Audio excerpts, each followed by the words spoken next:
So today we've got, I don't know, I want to call this a special Veterans Day one. This is the 11th episode of Subject Matter Expert, dropping on the 11th day of the 11th month of 2025. And it's a special one today. We've got retired Master Sergeant Eric Stebner on the show today. Welcome. Thanks for having me, Marty. Yeah, we'll get into it. You and I go back a couple years, but I want to kind of let people know who you are. You're not the most public-facing person in the world. I appreciate you coming on and doing this podcast, but you are, as I mentioned, a retired Master Sergeant, served the majority of your career in the 75th Ranger Regiment, with a couple of notable exceptions. You received a Silver Star for your valorous actions during the Battle of Takur Ghar on March 4th, 2002. That's we'll talk a lot about that today. You were inducted into the Ranger Hall of Fame in 2019, and you are the president and founder of 4VR RIP, which is a nonprofit dedicated to restoring unfinished classic vehicles left behind by the service members killed or wounded in action for their Gold Star families. Mm-hmm. You do a lot for the community in that respect. You're still working in the community in a private, for a private company now, but you're still very much part of the community. And I know you're just coming back from AUSA and still in all of that. But, I want to kind of start off right off the bat here with your entrance into the military and kind of everything that led up to March 4th, 2002. So you kind of mentioned as we were getting going here, you joined the Army in what year? 95. So you're a pre 9/11 guy, coming in. This is, in the context of where your career would go 2 years after Mogadishu, all that. You come in and you couldn't get a Ranger contract. So you went to the old guard. Mm-hmm. And it's funny too, because you say it, that was a few years past Mogadishu, but growing up when I was in the 5th grade, one of my best friends' older brothers was a Ranger at 275. Heard the stories ever since I was in 5th grade. That's all I wanted. Believe it or not, until I was in the Army and going through the Army and doing things in the Army, I didn't even know about Mogadishu or Black Hawk Down. Really? But that wasn't my motivation to be a Ranger. It was my best friend's older brother. And I'm like, that's just hearing his stories and what he did and how they did things. He was an era from 83 to 87. Oh, wow. As a Ranger. And that was, growing up hearing that, I was like, wow, that's ever since 5th grade, that's what I wanted to do. So I joined, and I didn't catch on, really know about Black Hawk Down until the movie was coming out and the book was coming out. And, well, not the movie. I'll get into that later, but the book. Mm-hmm. The book was my RIP motivation. Gotcha. When I was going through RIP, I'm like, no way, really? And the book came out in 98, I want to say, something like that. Does that about match up with your? Yeah, that was my RIP motivation, reading about Black Hawk Down. I didn't know. So what did you know about, hearing these stories from your best friend growing up, your best friend's brother, did you say? Mm-hmm. What did he say about it? I mean, he was an 80s Ranger. That was really when the modern Ranger Regiment was coming into its own. He was at 275, grew up in North Dakota. You grew up below me in South Dakota. Mm-hmm. And, he came home on block leave. He rode a motorcycle from Fort Lewis to North Dakota and had his pistol. It's just, he was cool. They do PT, you'd hear him go do fights, the big shooting in Portland. Yeah. The drug that was in his bubble. That was his company. That was, when you hear about it, like, hey, this, that. Yeah. They'd go do PT on post and run through people's quad ships and cause fights and just ball people up. And I'm like, that sounds like fun, Yeah. You're not going to do that stuff anymore. That was a dying breed of it, but it was like college shenanigans on steroids. Kind of, I won't jackassery, and it just like, hey, that looks cool. That sounds fun. I want to do that. He's like, they'd come in the middle of the night, wake us up, put us on a plane. We'd jump in somewhere and we'd be there for a week. We didn't know what we were doing. We just did this, did that. And I'm like, that's cool, Yeah.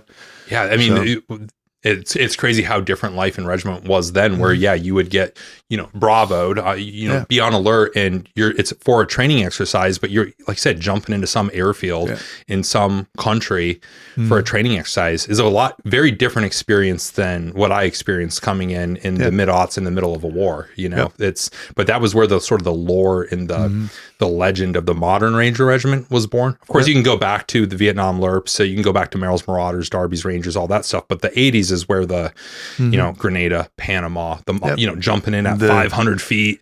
The motivational stories we had, Yeah. that's where they came from. And yeah, even when I came into Ranger Regiment, we'd go out to Fort Stewart either Monday or Sunday to Friday or Saturday and come back, and that was nonstop until we were doing P2 weeks. So 5 weeks at Fort Stewart straight and come back. And I remember when being a platoon sergeant, guys like, Sergeant Stebner, we really have to go to the field again tomorrow. I'm like, we could go and stay the whole week if you want. Yeah. Get lucky, you get to go on a bus and come back every day, because that never used to happen. Yeah. What are you talking about? Like, 90s you Rangers. missed that training area, guys. Come on. It used to be brutal. 90s Rangers were built a little bit different. So you joined the Army with the intention of becoming an Army Ranger. You just couldn't lock that contract down at first. I couldn't get a contract, and the recruiter was like, oh, this should be easy. I remember him sitting there. I knew he wasn't lying. He's like, I can't get you a Ranger contract. He's like, what else do you want? And I was dumbfounded. I was only thought in the box. I'm like, I want a Ranger contract. I don't know what I want to do. And then they tried it. They're like, well, you took your scores. You could qualify for anything. You could be whatever you want. You sure you don't want something else? And I was like, no, it's what I want. Yeah. And they're like, well, come up with something. I was like, how about airborne? And they, nope, no airborne slots either. I'm like, serious? And what they did get me on is I was supposed to go to Fort Campbell, Kentucky, 50 miles from Nashville. I was like, that's cool. Growing up in North Dakota, I'm like, I could do that. Was inbound to go there and be at the 101st as an 11 X-ray. And then I got to Fort Benning and was looking at all the old guard memorabilia and things on the wall, and the Army's official ceremonial unit and escort for the president. I thought it was pretty cool, so I said I'd do it. Yeah. And at that time, it's not like it would be different than going to the old guard. And I'm not trying to disparage anybody that went to the old guard in the, post 9/11, but at that time, you didn't have to worry about like, oh, I'm going to miss out on deployments or a war. Like you could go to the old guard and just be like, this is a great, cool opportunity. It let me see things, because I know, like, when I grew up there, I started there, I saw how things were. You took pride in things. If someone came from outside the old guard, they didn't have the pride that you had growing up. The attention to detail. So it actually helped me when I went to regiment, and they're like, oh, you're an import. And I'm like, yeah, but I can come in and I can know how to listen down to the attention to detail. And I'm not going to be your typical import coming in, because I can reset and come in as I absorb it as if I'm brand new. I'm not going to come in and carry things over. So, and you, it's not like you were importing as an NCO, right? You came in as, I imagine, an untabbed D4 at that time. Yep, I did, because I was in the old guard. And it was actually funny too, because when I was going through, I actually went back and said I didn't want to go to the old guard. I was like, that's not what I want. I don't want that. I want to be in the Army. I want to do something. And they were like, told me I couldn't. They're like, we already did your clearance. You have to go to the old guard now. And I remember when, after AIT and everything, we went in, they were talking to us, and they're like, all right, who in the room has a RIP contract, or who did? Like almost everybody in the room raised their hand. They put their hands down, and I was like, at the end, they're like, who has a question? I raised my hand. They're like, what's your question? I was like, can I have one of the RIP contracts? And they're like, no. So I didn't even get that then, but tried to have it. And then when I was in the old guard, I re-enlisted for 1st Ranger Battalion. And with that re-enlistment package, I didn't realize what I did, but I went from the old guard down to, I was still attached to the old guard, but I went down and I did airborne school. I did RIP, which then was Ranger Indoctrination Program, pre-Ranger and Ranger School. And I went all the way through Ranger School, hit Florida. I was a recycle in Florida, went through Florida again, still didn't make it. Asked if I could be a day one recycle. They told me no. And then, I don't know, you know who the commander was. He was looking at my paper. He goes, wait a minute, you're from the old guard? And I was like, I am, sir. And he's like, well, I know you're not stupid. So here's what I'm going to tell you. And this is the way I understand it. You're going back to the old guard. You're going to clear the old guard and go back to, will go to 175. I was like, Roger, sir. He goes, take a break. Go home.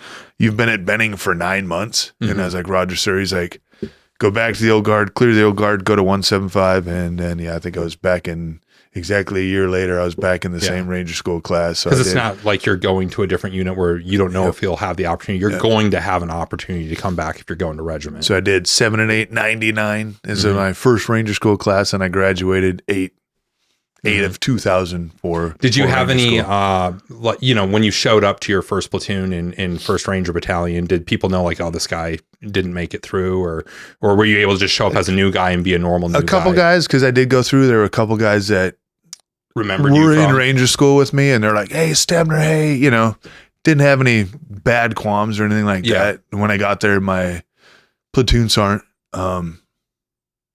showed up. I think it was close to like Thanksgiving where they were getting ready to go. People were leaving already for the weekends, and I showed up and they're like, hey, we got a new guy. Where's he going? And it was my platoon sergeant looked at me, he goes, you were in the old guard? And I was like, Roger, Sergeant. And he's like, were you there during the hazing? And I was like, Roger, Sergeant. He goes, I'll take you. And we were walking down the hallway, and he goes, I'm going to look at you. I didn't take you because I think you're fucking special. I know the bullshit that they did with the hazing in the old guard. And if you went through that and did that and still wanted to come to Ranger Regiment and partake in Ranger Regiment, I'll give you a chance. But then I had other people like had problems with it. The old guard, whatever, shiny, pretty little soldier, all this, that, fun stuff, whatever. There's a lot of guys that came from old guard that ended up at 175. There was, I'd hate to throw names out there, but a notable platoon sergeant turned first sergeant that came from old guard, and you weren't the only guy that came from that background, for sure. Yeah. Well, it was the one thing when I was in, I don't know, I used to make my jokes. People are like, the old guard's the top 10% of the Army. And I was like, wow, I'd hate to see the other 90%. Yeah. You just make those jokes. But yeah, I had a squad leader that when I was there, he's like, Stebner, you're motivated. You actually you care, you try. I could tell you wanted the Army. A lot of guys don't. And that's why a lot of guys end up in the old guard, because they're like, wow, this wasn't for me. Now let me find something that's not going to do this. It's going to be different. No offense to him, but not everyone's that way that goes there either. But he's like, don't think of the old guard as the way the Army is. Take this as your first duty assignment, re-enlist, take a little time, go see something else, and then decide what you think about the Army. Because I had my hopes. I was like, yeah, I'm going to get out. I'm going to take my clearance and go work for the Secret Service and do this, do that. I did have other thoughts. And then when it came down to it, I was like, you know what? Something I wanted to do. I'll just re-enlist. I'll do it, and I'll take it and see it through. I'm going to regret not trying, not going to do it. And at the end of the day, that was what I wanted to do and what I wanted to do in the Army. So, yeah, so you make it through, and you show up to 1st Ranger Battalion. You said you re-enlisted for 1st Ranger Battalion. Was that something you were able to do, is like pick your specific battalion? Yep. That's pretty cool. I know a lot of guys, when they come through RIP, it's kind of... You can re-enlist for location, and I picked 175 as my location. And then I didn't realize it gave me... all these other... the other stuff, because I was like, wait, what? And they're like, dude, you're going for a haul. And I remember, I was at RIP. And I remember being at RIP, we were doing the packing list, and I was like, hey, Sergeant, I have a question. Is this the same packing list that I'm going to have for pre-Ranger? And then RIP cadre's like, shut the fuck up, do push-ups. And then the other one's laughing. He's like, no, hey, Stebner, pull your orders out and show him your orders. So I was like, show him my orders. He's like, is this what? And he's like, yeah, he's going to pre-Ranger right after this. And he just throws the orders back at me. He's like, good luck. Yeah. And it was that way. I got done with RIP. I went right over and went to the barracks and sat there that weekend and waited for pre-Ranger to start on Monday. It was like, sweet, this is fast forward. Were you in good shape, or were you pretty beaten up going into pre-Ranger? I was durable. Probably more, won't say certain words. Probably more special. Yep. I guess. But yeah, because going right into that's obviously... But I mean, it was just a train. That was my worry. I'm like, I'm going to get hurt. Airborne school or RIP or pre-Ranger, Ranger or something. But no, I went through, I guess. Yeah. Stupidly durable. How about that? Just put it like that. Better than being not. So you show up at, what company did you go to 1st Ranger Battalion? Alpha Company. Okay. Alpha Company, 1st Platoon. And so you start off there. This is 98, 99 in there. Yep. And again, just kind of frame of reference for people. This is pre 9/11. You guys are, what are you training for? Because this is also post Cold War. Who's the boogeyman that you're training for at that time? Or was it just a general, be really good at airfield seizure? No, it was in general and in everything. Because it was kind of like, I'd say we didn't really know what was the next. Kind of like now. What is the next war, and where and what and who and how? And so, yeah, we did our traditional airfield seizures, Then we had fixed wings. Mhm. You know, that was with the planes. Then we had rotary wing. If we did rotary wings, we'd put vehicles inside the 47s and hit mount cities and flying it out. I mean, Yeah. you don't even see people training being doing that way. We'd literally shackle them down in the 47s, fly in hot, land unshackled, drive off. Guys would run off. I used to make my jokes because we'd wear our camouflage uniforms and put camo on, but then we'd be in the cinder block mount cities. Yeah. And I used to make jokes. I'm like, this is so stupid. My camouflage doesn't even match. What am I supposed to be, a tree against this brick wall? Yeah. And I never laughed so hard when I saw what the Army was coming to and they came out with the ACUs. Say, I'm like, you thought that's was as this dumb is as it could because get. all of our training, they made us look like cinder block buildings now because that's what we trained for. That was, you know, and then I'm like, can we make blocks on our forehead for the camouflage? You know, you get bored, you come up with dumb jokes, but that was it. But Yeah. there wasn't that. We just, you know, and we'd go to Fort Stewart, we'd put up patrol bases and be in a patrol base and dudes was from 275 and it'd be raining. Everyone's putting up their hooches. He's like, nope, tonight's 275 appreciation night. There's no hooches. We're sleeping in the rain, you know, and you're like, well, here we are. And that was it. We do a lot of flat ranges, CQB, just whatever in general. You had a lot of time to just train back then, I imagine. And we did. And it was nonstop. I mean, there's nothing better than waking up for stand 2 on Fort Stewart. You know what stand 2 is, right? Did you ever do stand 2? The only thing I remember is from basic training, and that would be, you know, that's your time to shave and do all that stuff inside the patrol base activities, right? Before the French and Indians attacked. Oh, yeah. Yeah. No, it's like going back to Ranger history. You'd get up and get ready because the French and Indians would attack right before sunrise. So you get up and get ready and have everything done before then. And I remember standing out there too. I'm like, this is stupid. The French and Indian going to attack us today. We got to get up and shave at what time? And yeah, we'd be up. Yeah. 4:45, 5:15, whatever time before sunrise, 30 minutes before sunrise, you had to be ready. That was stand 2. And then we'd either get hot chow or not. By the time breakfast is done at 6:30, guess what? You're starting to train, and you train till 1, 2 at night. We trained long, and we trained hard, and we trained a lot, and it would just be. And you guys, you know what a Ranger looked like back then is a lot different than what a Ranger looks like now. And I don't mean it in a better or worse sort of way, but man, you guys were some road marching, running dudes. Like you guys were built for endurance, you know? And I think now when I look at, I feel like that transition was happening while I went during my time at Ranger Regiment. But now you look at guys and they all look like tight ends. They all look like, I mean, I look at the kids now like, Jesus, what are you guys all spoiled? How much gym time do you get? This, that, you know? But it did, I'd say in my era, that's when they did start to like, okay, hey, guess what? You can't run 80 miles a week. You got to start to take care of your knees, your ankles. And that's when they started looking at more for Ranger. Here's protein shakes. You could go to Supply and get protein shakes and, you know. Getting into a little bit more of the train smarter. Take care train of you, hard, but also train smart. Take care of you, preserve what you have. You know, you can't just run a machine with no oil. Put some oil on you and keep going. So yeah. So what were you guys doing when 9/11 hit? Were you guys out in the field or? Actually, no, we were on RF1.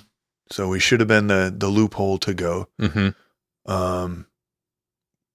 I think we came back. We had a late work call. I don't remember what we did, but we had a late work call.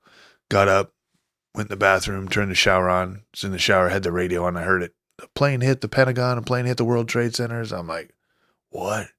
Start banging on the bathroom wall to my roommate, and I'm like, calling his name. He wouldn't come. I'm like, is the roommate Brad Crose? Nope, the roommate was Jason Rell. Okay. And he comes, he like kind of opens the door. He's like, what the hell do you want? You know, I don't really call for you in the shower, you know? And I'm like, what's going on? They're saying on the radio that this, you know? And he's like, what? And then he comes back. He's like, dude, we're getting attacked. And I was like, what?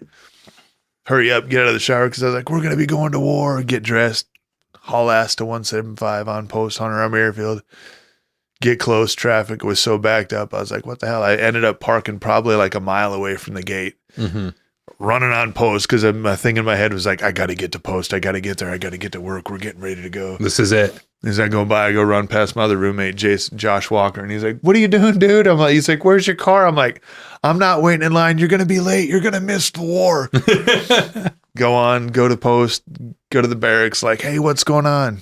Nothing. I was like, this is weird. Then like 3 days later, I got put on a detail. It was supposed to be something at like 6 o'clock at night. Airplanes were coming in. They wanted to load a couple RSOVs and on motorcycles on the plane and certify Air Force crew on. And I was like, well, this is weird. Okay, so we do it. Talking to the air crew, and I'm like, so what are you guys doing this for? And they're like, well, after this, we're going to Fort Benning. We're picking up some soldiers and vehicles and motorcycles, and we're heading forward to Afghanistan. I was like, are you serious? And that's when you knew 375 was getting Yep. And I was like, we're in RF1. We're supposed to be the ones going. And they went and took 375, and I trained them on how to load 375 and go, which I was like, if they're going to get 375, 375 can train them. What? You know? Yeah. But yeah, that's when I found out. And reason being was we were in RF1 and they left us in RF1. So if something else in the world happened, that was the logic behind it. We would be the prepped ones to go, because going to Afghanistan wasn't a typical 0300 mission. Yeah. Blowout, last minute, go. Because it's not like those guys were getting alerted and immediately jumping into Rhino. No, it was. They went and sat for a while. They prepped. Yeah. But if something else would have popped, we would have been the last, hurry up, go. But yeah, so they do that, and I mean, I'm sure eventually you guys saw Objective Rhino all over the news. And when I saw it on the news, I was like, no. I don't know. I mean, you typically think you're going to miss out because you think of Panama, Grenada, Somalia. I mean, I was sitting in high school thinking I was going to miss the war. A small bubble few that get to partake and do it. So, I thought I was going to get my small window to go do something. Then my heart broke when I saw 375 did it. And I was like, no. But then we got to follow on. And I was like, whoa, we still get to do it. And then so Roberts Ridge happened. And I was like, I'm that one. I'm that small few that did it. Little did I know we'd have the war for the next 20 years. You do what? How many deployments did you end up doing? Over a dozen, I imagine. 10? I did 10, yeah. Yeah. Like you had plenty of goes at the wheel. I had a chaplain that when I was at 175, he came up with the bright idea that guys were going to get burnt out if we did multiple deployments. So he said if a soldier hits 10 deployments, they needed to take a break within the regiment or within the battalion and not deploy and then go back to it so guys wouldn't get burnt out. And it was me and one other guy that had 10 deployments. So we got put on pause. And I don't know. I didn't agree with it, but I think the regiment came up with it, and that's what ended up being the charter time to give guys breaks. Gotcha. Cycle and go out, and if you can't run and you're not doing this, you're not doing that, you're not in shape, you can't hide in the battalion or the regiment, you got to go out, come back. Because you see guys that would sit there for years like, come on, man. Is he getting a fair shake? You're that standard for that standard, but you're having that guy leave over his standard. But is everybody matching the standard? I think it was fair to cycle of life to keep the standard fresh, I'd say. So you're not hiding out, holding out. So yeah, that makes sense. So yeah, I mean, Objective Rhino happens. That's 375. That's October 2001. When did you guys find out that you were deploying? And was that a whole battalion deployment, or was it just a company? Or it was just Alpha Company that went, and they told us we were going. And of course, the rest of the battalion was pissed off, and that's with the more you're like, it's just going to be us, Yeah. And we God's walking around with your CIBs. And we're gonna have it. We're gonna be the ones with the tabs and scrolls only. Da da da. And they told us we were going. I don't remember how many times we got bounced. It was like 3 or 4 times before we actually took off. Like came in, say goodbyes, go into work. We're there. All of a sudden the planes broke. Was this sit in the barracks for 12 hours? We can't leave. We can't do anything. 12 hours later. What time frame was this? It was end of 2001. So November, December, right around the holidays. December. Yeah. We weren't going to be home for Christmas. We were, I don't even remember when it started. I think like the 7th or 8th or 15th of December. So we go in, all prepped, ready to go. Nope, planes are broke. Come back, go home. What? We're going home again? Yep. Come back in 4 days. Like, are we going to war or not? And I think it happened 2 or 3 times. I mean, guys are like, dude, next time if they do this again, I'm sleeping in the barracks. I'm not going home to my wife to say goodbye again. This is bullshit. That's emotionally exhausting. And then guys I think we got caught. We got caught at Christmas because there were guys like, I didn't buy shit for Christmas because I wasn't supposed to be home. Now I'm home and I look like an ass, And it was like, well, that's what you get for having a girlfriend or a wife, you know, all the jackassery. But yeah, we ended up being home for Christmas. And then first night in Afghanistan was New Year's Eve, 2001, Wow. 2002. And remember, we got to the Bagram airfield, ripped out with 375, which totally changed. But they're there in their black fleeces, just standing on the tarmac. We get off the plane. They're like, watch out where you walk.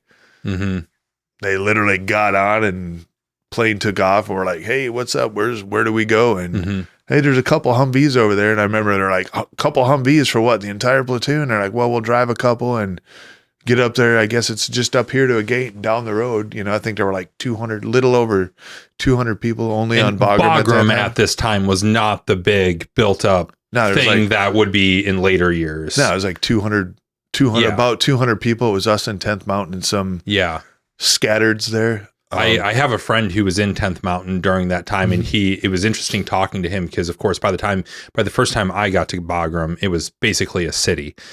He told me about how, like, they were literally putting up the tents, filling sandbags, like building the base. We used to have guys right outside our compound. I mean, we'd get blown down to the airfield and hit guys riding bicycles on what ended up being, I think, Disney, that main road. That was, we used to take off flying at night, blacked out, going down to the airfield, and the guys are like, Sergeant, we just hit a guy on a bicycle. And be like, did he get up? He got up. Well, if he's got problems, he'll go to the talk then, you know, and just, that was it. There was. So what was those, you know, so Takur Ghar happens March 4th, 2002. So you're there through January and February. Are you guys getting out on target at all? Or are you just kind of waiting around, waiting for something to happen? Or what's that like? We were the waiting game. We got spun up on a lot of, hey, get it on. We're going. Get down to the airfield. Up. Hey, we're not doing it. But it was a lot of spin ups, a lot of FARPs, a lot of go. There was a Chapman. He was an SF guy. Chapman got killed in Salerno. Ended up being Chapman Airfield in Salerno. He was SF attached. He was an agency guy, I think, right? Yeah, I don't even know really what. I don't know which way it be worked. Bubbled or said, but yes, he was attached. Yeah, and we got spun up for that when that happened. Flew there, got there, came back with, and which was weird. Later on, I did get picked. They came in. They needed, I think, 4 or 5 guys. I got picked. I went and I actually attached to his team and that team in Salerno for a while. So I did do that for. I think I was there like 21 days. What are you at this time? Are you a team leader, a squad leader? I was a team leader. Okay. D5. Yeah. And so I did that for like 20 some days. Remember I came back and everybody's like, what the hell? Because it was cool. I was like, I had my beard. Yeah. And then that was rare. We still had to get haircuts on deployment then. They're like, well, no, on that first deployment, we didn't have to. They're like, let your hair grow out. And everybody's like, wow. Then it was like the next deployments. I think when we did the invasion to Iraq, they're like, get a haircut. Like, you serious? We don't even have showers. I don't want to get a haircut. I'm going to have hair everywhere. And I haven't had a shower for 20 days. This is going to suck. Like, getting haircuts. And we did, you know. Yeah. But when I did that, I went to Koust, and the only thing I took was dog tags and my rifle. Everything else was indige, wear this, wear that, go ahead, grow your beard out. I was like, oh, this is cool. Thought it was the coolest thing, you know? Yeah, what an experience as a young sergeant in Ranger Battalion. Fresh into the war. This is the frontier of the war. But then when we got there on New Year's Eve of 01, 02, I remember we had 2 tents. The zippers were torn out on the tents, and snow came through the door, 2-3 feet high. And we were sitting there, all of a sudden a bunch of shooting started. We're like, are you serious? We didn't even have ammo or issued or anything yet. We took a small batch that we came in from Oman with, but like, what the hell's that? And it was the local Afghans celebrating for the new year, just cranking out rounds in the sky. But welcome to Afghanistan. It's on. That's gunfire. We didn't know. Quick aside. When we deployed to Iraq in 2006 to the MSS, that flight from Balad to Bayap, when the 47s shoot the flares off, I thought that was us getting RPGs. I was like, same thing of like, oh, we're in it now. Yep, here it comes. You don't know. We're loaded hot. You don't know until you've been like, I get it. Yep, it's good times. Yeah. So you're going through that, and I imagine because you guys were on QRF for Roberts Ridge, I imagine you'd probably been on QRF a lot at that point. Yeah. Probably mostly for these like AFO teams that were going out and doing recce type stuff, I imagine. And so just kind of building up to that, you know, you guys we trained a lot because we went to Tarnak Farms. From there, we kind of went up to Kandahar for a while. We're up there for 2 or 3 weeks and did a big training exercise at Tarnak Farms and live fires and ridiculous live fires. Like, dude, this is awesome. We have like a 360-degree range fan. There isn't really range control to tell us what we can or can't do at this live fire. So let's do this. And it was a really good experience. I mean, the platoon learned a lot. I remember... Yeah, because there's things that you can do. Saw gunners suppressing a door till you were like... Yeah. I'm not going to say how close, you know. It wasn't 15 degrees. It was even closer that we were going in on doors with saw gunners and support by fire just hammering doors. Like, that the platoon learned to safely and reasonably push what we could do as a platoon. They did. PL did a good job training us up, getting us ready, and could have just because there is, I mean, people should note that, yeah, it's easy to say train like you fight, but there are certain restrictions when you're CONUS training for war. And then, like you said, there's just a lot more room that you have to do things at, you know, so I don't know what else to call it besides fighting speed, and some of the things that only happen on target or in that environment. You can't really train for that stuff back at Hunter or back at Fort Stewart. Like that, those are unique opportunities. And I imagine you guys were probably at that time, kind of writing the SOP for how to go on a deployment and train for the rest of the regiment and go over, because that became a thing of like, especially for guys going to Afghanistan later on where there wasn't a lot of targets like there were in Iraq, it would be almost like this training deployment for a while there. And how guys would go and conduct themselves. What can you do while you're deployed and sitting for? You can't just sit and do nothing. Exactly. You do PT, you can go to the gym, but what else can you do to be doing something successful? So yeah, that is the way ahead, I guess. I've probably learned some pieces from that too, moving forward and doing things, but also too, we were kind of spoiled. I mean, Tarnak Farms was this, that, you know, you go to deployments, are like, all right, there's a range down there. You maybe get 100 meters out of it. Like, okay, cool. I was in snipers for a while. I'm like, this is awesome. Cool. We can go train 100 meters at a time. All right, we're done. You're not going to train anymore down there? Like, no, not really. We're good. You know?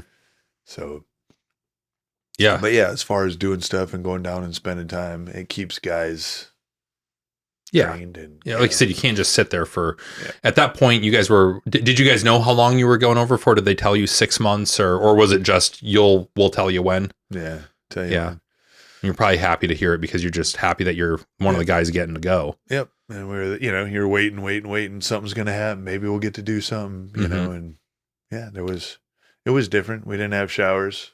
There were no showers, and we got showers, and they told us we could shower once a week, but it seemed like every time we were getting into our window to have our shower day, the showers would freeze and break, and we never got showers. So it was a rogue deployment compared to the deployments that followed. Yeah. But I mean, again, you guys were building it from the ground up there. When did you first hear about Operation Anaconda? When it kicked off, we were like, could see the helicopters coming in and coming back, and hey, they're getting fucked up out there. They're getting casualties, and we're like, dude, why aren't we going to go? When do we get to go? Are we going to? This was the 101st out there, just like getting after it. Why the fuck are they out there? We should be out there. Yeah. And yeah, they were out there getting after it, and we weren't really doing much or doing anything. So. Do you think that was because Tommy Franks was the 101st guy? I don't know. I've always wondered that. I thought that was quite the coincidence that was. I actually think they did look at it though and saved some instead of trying to throw everything in and doing it like, let's just go in. And you guys are aware Operation Anaconda is going on, and then of course, you know, there's special operations elements that are supporting that in a variety of different ways. One of them is supposed to be, I think it's an AFO team that is supposed to go insert on what would be an observation post, right? An OP, way up in the mountains overlooking this. And that's the intention, right? Like, were you guys briefed up on what the original intention of the mission was, or are you just kind of on QRF? I don't even, like, we weren't even on like, hey, you're on QRF tonight. Oh, like, really? You're thinking it was, Yeah, you weren't a designated QRF when you came into our tent and told us we were QRF and we were going. We might get like a team's going out, you're on call if something happens. Maybe. When I think about QRF, I think about what it was in later years where you were like, hey, we know an element is going out. We're the designated QRF. That wasn't happening. No, and it wasn't. It was something happened. Go tell the Rangers they're going to be going, because we got spun up. I don't know how many times. And I'd say that's probably one piece I learned. It was sucked because you're like, do it again. And it kind of became the motto, like, we're going to get all of our shit ready. Everybody's going to get ready. We're going to get on the vehicles. We're going to go down to the airfield. They're going to spin the heelers up. We might get lucky enough to get on them. Bet we won't get a flyaway. Then, we had our little occasional flyaways come back. Yeah. It's go out to a FARP. It was kind of a little, but we did do it. And it was, we made it a standard no matter what. When we came and got hit, it was a 10-minute, you're ready. You're going 10 minutes. And you probably remember that with me. I didn't know if that was a you standard or that was a me standard, because that's what was done to me. This is when I tell people, you learn as you go, and I did when I would do it. I'd do it the first night in town, wherever we were, whether it was at the green zone, whether it was in Afghanistan, or whether it was at BIOP. Let everybody kind of get comfortable and get lackadaisical and come in, and I'd ask the squad leaders, you ready? Yep, my guys are ready. You ready? Yep, I'm ready. Like, okay, everybody says they're ready, sir. I'm going to fuck the boys tonight, because I'm going to come in and say we got fucking called up. We're getting on the vehicles. Here's a fucking manifest. Let me know when we're ready. And you do it and be like, ding, ding, ding. Hey, I thought you fucking were ready. I got a guy going back in to get this, Yeah. All right, we're ready. All right, now check it out. We're standing down. It took 30 fucking minutes. That's wrong standard. 10 minutes.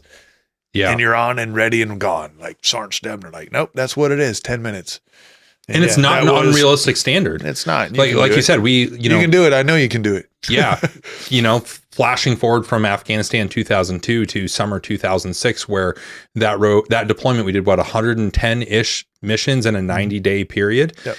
I would say the vast majority of those were about a 10 minutes heads up. I remember we would be rolling down the road and you would still be getting the actual coordinates for where we were going. You just know, like, well, either way, we got to go down this road. Either way, we're doing something. Either way, you're going to get here's your GRG or imagery. Like, what's the plan? Like, you'll get it on call. And I mean, Toon did phenomenal blending, just grabbing.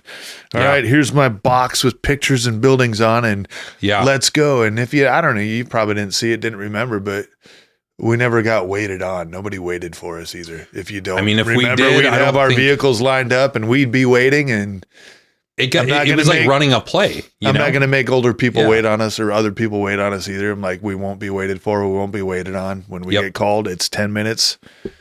Yeah, on the vehicles, and we'd be staged out there in the front there. Vehicle strikers in that case on the road, waiting for everybody else to join, and that's what it would be. And like I said, it was like running a play. Everybody knew what their portion of it was, what they needed to do. You would, at that day before the daily poop meeting. By the way, why is it called a poop meeting? I've called it this, and people have asked me, why do you call it a poop meeting? I'm like, I don't know. I never asked. Just tell you a bunch of shit. Yeah. Okay. Fair enough. I don't know. That's what I thought. Yeah. So, you do that about 4:00 each day. So by 3:30, everybody knows who's going to be on primary assault that night, secondary assault, who's going to be on the vehicles, who's going to be on guns, who's going to go down and be a gun for somebody else. Everybody knew what they were doing. So around 6, 7, 8 o'clock, when the call went out, everybody knew exactly where to go. If you were on a vehicle that night, you're in the vehicle, making sure there's rippets in the cooler, turning things on. Like, everybody knew exactly what they were doing. So that's interesting, because like I said, I just thought that's just how you do it. I never questioned why, why. It's just like, oh, this is just how you do it. And of course, that being my first deployment, I thought every deployment was like that. Not so much. No. But so back to 2002 though, you guys are establishing that standard of we got to get all our shit on. You don't want to get lackadaisical. You got to have your things prepped. You're not sitting there loading mag. The movies always show loading your mags for the big mission. Like, dude, your mags are loaded. And we did. When we got there, we had our kit and our weapons were on our bunks. Yeah. that deployment. They're like, all right, hey, we're losing half of this tent. For what? It's going to be the ready room. The what? The ready room. You can't have your shit laying around by your bunks and this and that and that. You can't be sleeping on top of your frags. This isn't Vietnam, and we, out of our 2 tents we had, we lost more space and jammed fucking more asshole to elbow. I had a queen size cot. It's because you took 2 cots and you pushed them together and each guy could swing to his side or the other side because that's how much room we had in our tents. They were just compact. And we set up the ready room and everybody put their kit down. It was on the floor and there was squads had their lines and you could come in and prep and inspect and read serial numbers and do whatever. But that was the lead to the ready rooms too, from I can't imagine not having a ready room, just that paranoia that I don't know if you were ever this way, but I was always very paranoid that I would forget something and be exposed out on target of not having insert whatever it is. I was so paranoid, and having that ready room space where you could just visually go through and, I can't imagine just like I got my shit spread out all over a cot and under a cot. Like, what if something is under the cot and I don't see it when I'm in my rush to make this time hack? And you did it. We did it. You trained out of tents. Yeah. It's the same thing. Different time. You're doing a rotor wing, a fixed wing, something. We had the big circus tents. We didn't have ready rooms on deployments or training deployments. So you figure it out. You have your stuff. You get it. You do. Yeah. You don't. Like I said, you guys were built different back then, coming from a different frame of reference. So Operation Anaconda kicks off. How many times were you guys spun up a few times during that before the actual call for?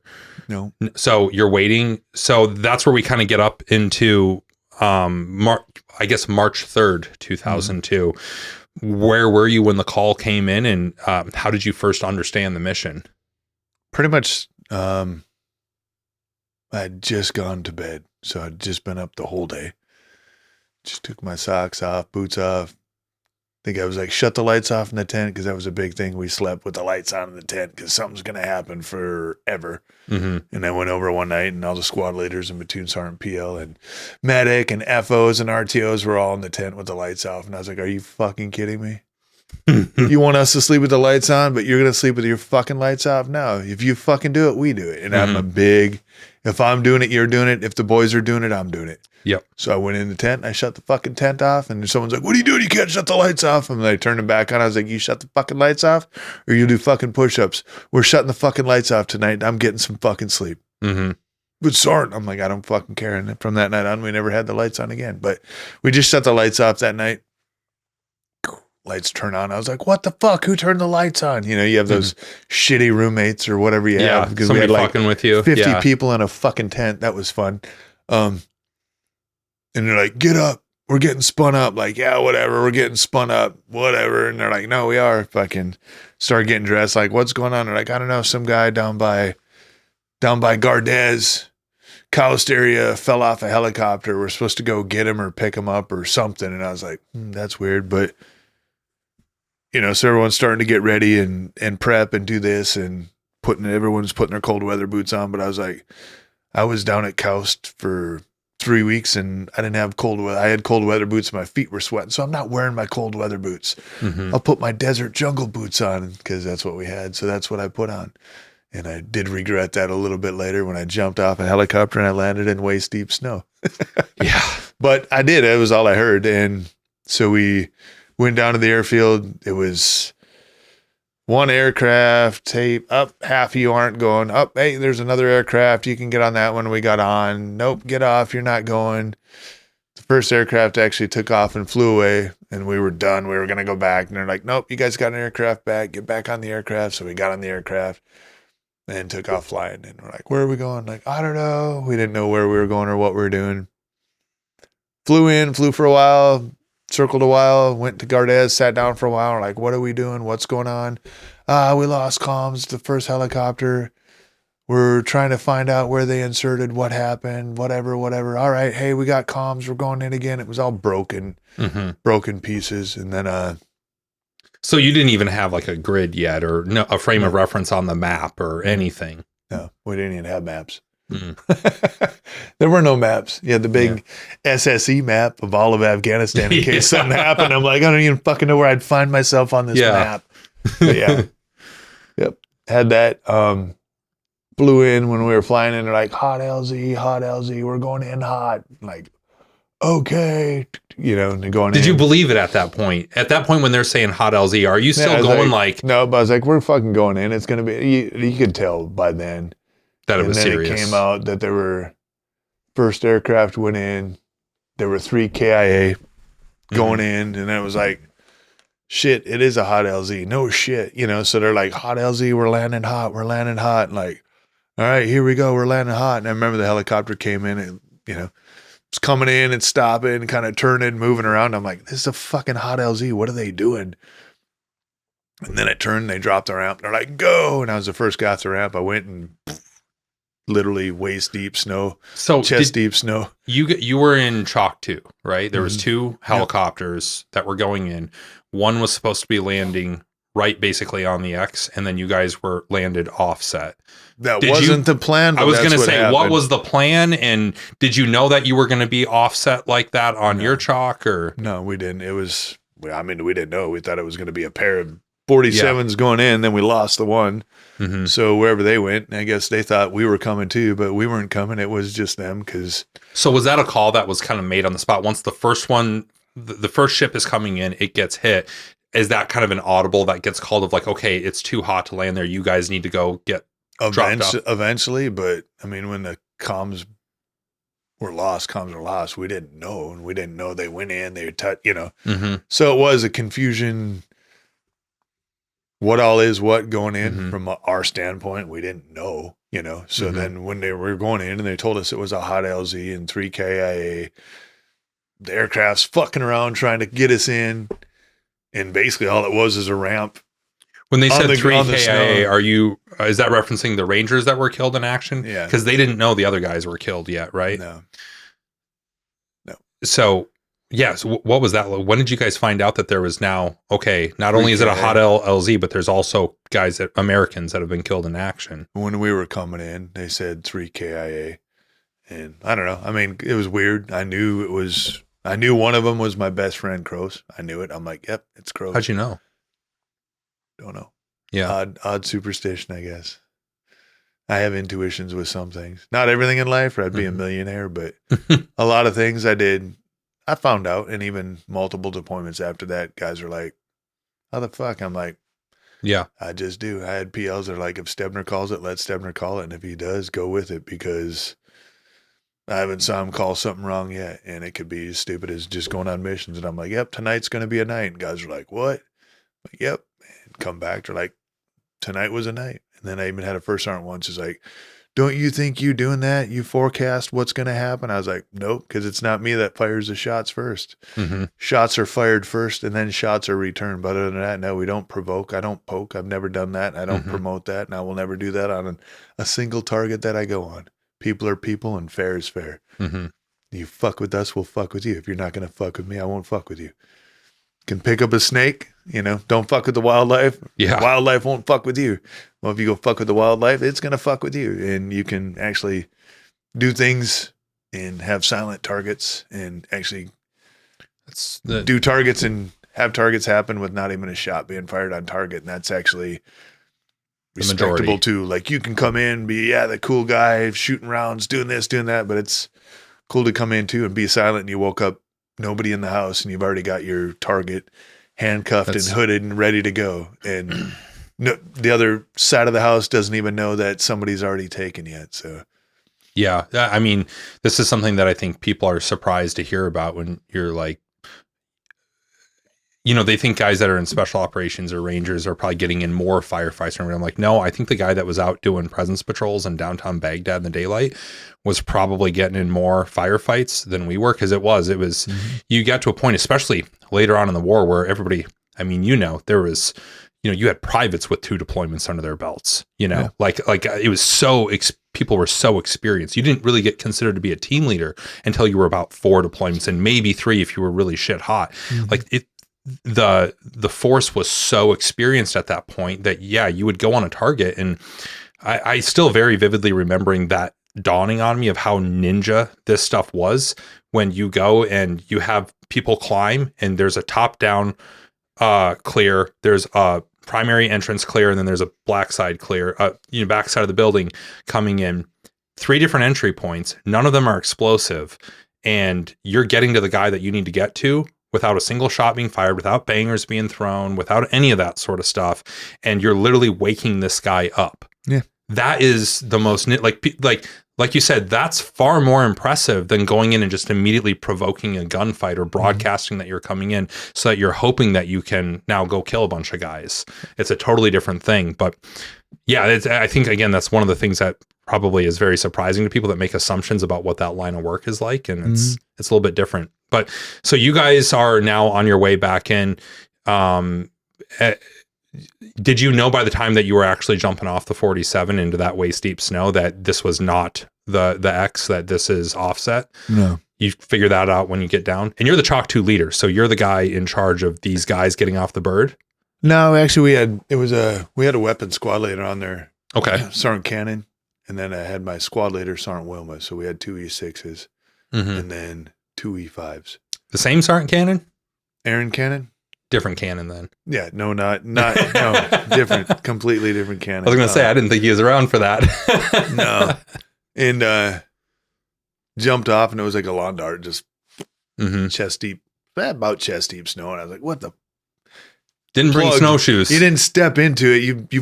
You plugged in. You were plugged. I remember I was like, "Fuck, this is a hot LZ," and I was like, I was stuck. If it was a hot LZ, I would have been a fucking head-sized target. Yeah, shooting a pumpkin in the snow, and everybody jumped off the ramp, but like jumped to miss the other guy. So everyone that jumped off just kind of plugged in the snow, and the helicopter picked up, flew away, and I wiggled out and kind of got on the snow to where I could start moving. And I was like, snow's swirling around from the 47. The 47 leaves. It's all, I don't know, here comes all the Serenity sound. Like, this isn't hot. What the fuck did they drop us? And you're like, snow. You see the snow swirling, blowing. Like, what the fuck? All of a sudden, you hear it running, and I look up, and I see a jet come flying over, and it was doing a gun run. Sounds pretty cool. You usually don't hear jets run their miniguns or their guns, but when you hear it, it's like, what the fuck? And it was low. It didn't look normal. You don't see stuff like that often. And I remember looking up, and I was like, if that's where we have to go, we are fucked. And lo and behold, that was Roberts Ridge. That's where we had to go. So how many feet of elevation gain did you guys have to? It was, I want to say, almost 3,000 feet in elevation. Wow. But then the funny part was I pulled out a map later, and I was like, but if you do straight line distance on a map, it was only 700 meters. Yeah. Straight line distance. So do some maths, straight line distance, 700 meters, 3,000 meters. So 3,000 feet, I can directly put this in context for myself a little bit here, because very different, non-combat, very different situation, but I've done Kilimanjaro a couple times now, and the distance from base camp, where you start your summit push from, to the peak, it's going from 16,000 feet to 19,000 feet. It's roughly 3,000 feet. And you guys weren't at 16,000 feet, but you're at 10,000 feet, and you're coming from Savannah. Well, I guess you guys had been in Afghanistan for a couple months at that point. You're probably acclimated a little bit, yeah. But it's still 10,000 feet. And I just think about that 3,000 feet of elevation gain on Kilimanjaro takes about 7 hours. You guys get dropped off, and I'm not doing it in combat equipment, like I've got a day pack on. Or waist deep snow. Yeah, exactly. There's snow, but it's not waist deep. Like, you guys are in combat equipment, you're loaded for bear, and you got to go and cover 3,000 feet. I'm just curious, how long did it take you to go up 3,000 feet? I want to say it was like 2 hours and 15 minutes. That's cooking. And we were going, but there, it was, remember going and like, because I was a point man, so was breaking the trail, trying to go through, and there'd be times I'm like, fuck, this snow's really deep over here, searching. Hey, it's thinner over here. But yet when we were going up, we'd get sporadic fire from here or there. We got some mortars, and I remember the one time I went to the side, and they're like, Stebner, go back to the other side. We just got shot at from over there. And I'm like, I'd rather fucking walk in ankle deep snow than waist deep snow, just trying to wiggle around. I remember the one point too, I was behind me when we were climbing, there was a bunch of noise, and was trying to climb up. I was getting to a point where I couldn't get up, and I was trying to grab. And just as soon as I started coming up, I saw there were footprints up there in the snow, and I was like, "Oh shit!" You know, I turned. I was like, "Tell them to shut the fuck up." And it was one of the squad leaders like, "What?" And I was like, "There's fucking footprints up here. I'm gonna get shot in the fucking head because you're back there fucking screaming. You know, let's fucking go as we go." It's not like we were covert and you didn't know we were there, but really, let's think how we are moving up here and how we are doing this. Because I'm the point man. I'm the guy fucking looking around the corner and looking through the bush that will be the first one to get shot in the head when we're coming up, you know. But and then we went and they made the call came like, "Hey, go ahead, drop your plates. We need to get up there faster." They said we can drop our plates, the body armor plates. So people threw their plates. I remember seeing them throw the plates, and I was like, God, those are expensive ass Frisbees. Because it was the whole thing to throw them so they hit the rocks and break and couldn't be used. But I never threw mine, and neither did my squad leader. And when people ask why, I'm like, I don't know, just something told me I'd get back and they'd make me pay for it. So I kept my plates. I saw Black Hawk Down. Well, I did. I kept my plates, and then I had, because we had, everybody carried the 7 mags on them, but I had 7 mags plus more mags plus a 7 mag leg holster carrier. I think I had 8 frags. And I carried excess loaded for bear then, and yeah, that was that. And people were like, "Really, you carried that much stuff?" And I was like, "Yeah." And kind of over time, people in the regiment, things did kind of get slimmed down, looked at this, looked at that. And I'm like, we do PT. We do PT to carry the standard. You can do PT and carry a little bit more. And you can carry more, and if you have to fucking cut away. But you really don't want to get there short and not have enough. And yeah, that day we were able to pull shit off the helicopters and the aircraft or whatever and salvage. They had speed balls of ammo in there and this and that. But yeah, I mean, we used it.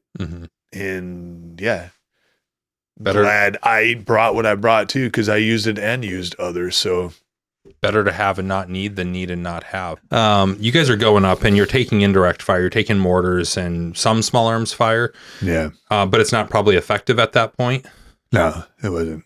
I mean, couple little cracks here and there, but nothing to hear the crack of the sound. Did you, I mean, as you're going up there and you just talked about all the ammo and grenades and everything that you were carrying, did you feel prepared at that point with like what you were walking into? I mean, I think not just from do I literally have the stuff on me, but mentally prepared, training prepared, all of that. Did it feel like were you confident going into that? I never thought of it like that as a question, but I'd say, yeah, stupidly. Yeah. I'm like, fuck it. Whatever it is, I can do it. We're going to do it. Cause it's kind of the, not like, oh no, I'm not ready for this because of this. No, I mean, yeah, here I am in desert suede jungle boots in the mountains in waist deep snow. That wasn't even a thought in my head. I'm like, oh my God, I have the wrong shit on today.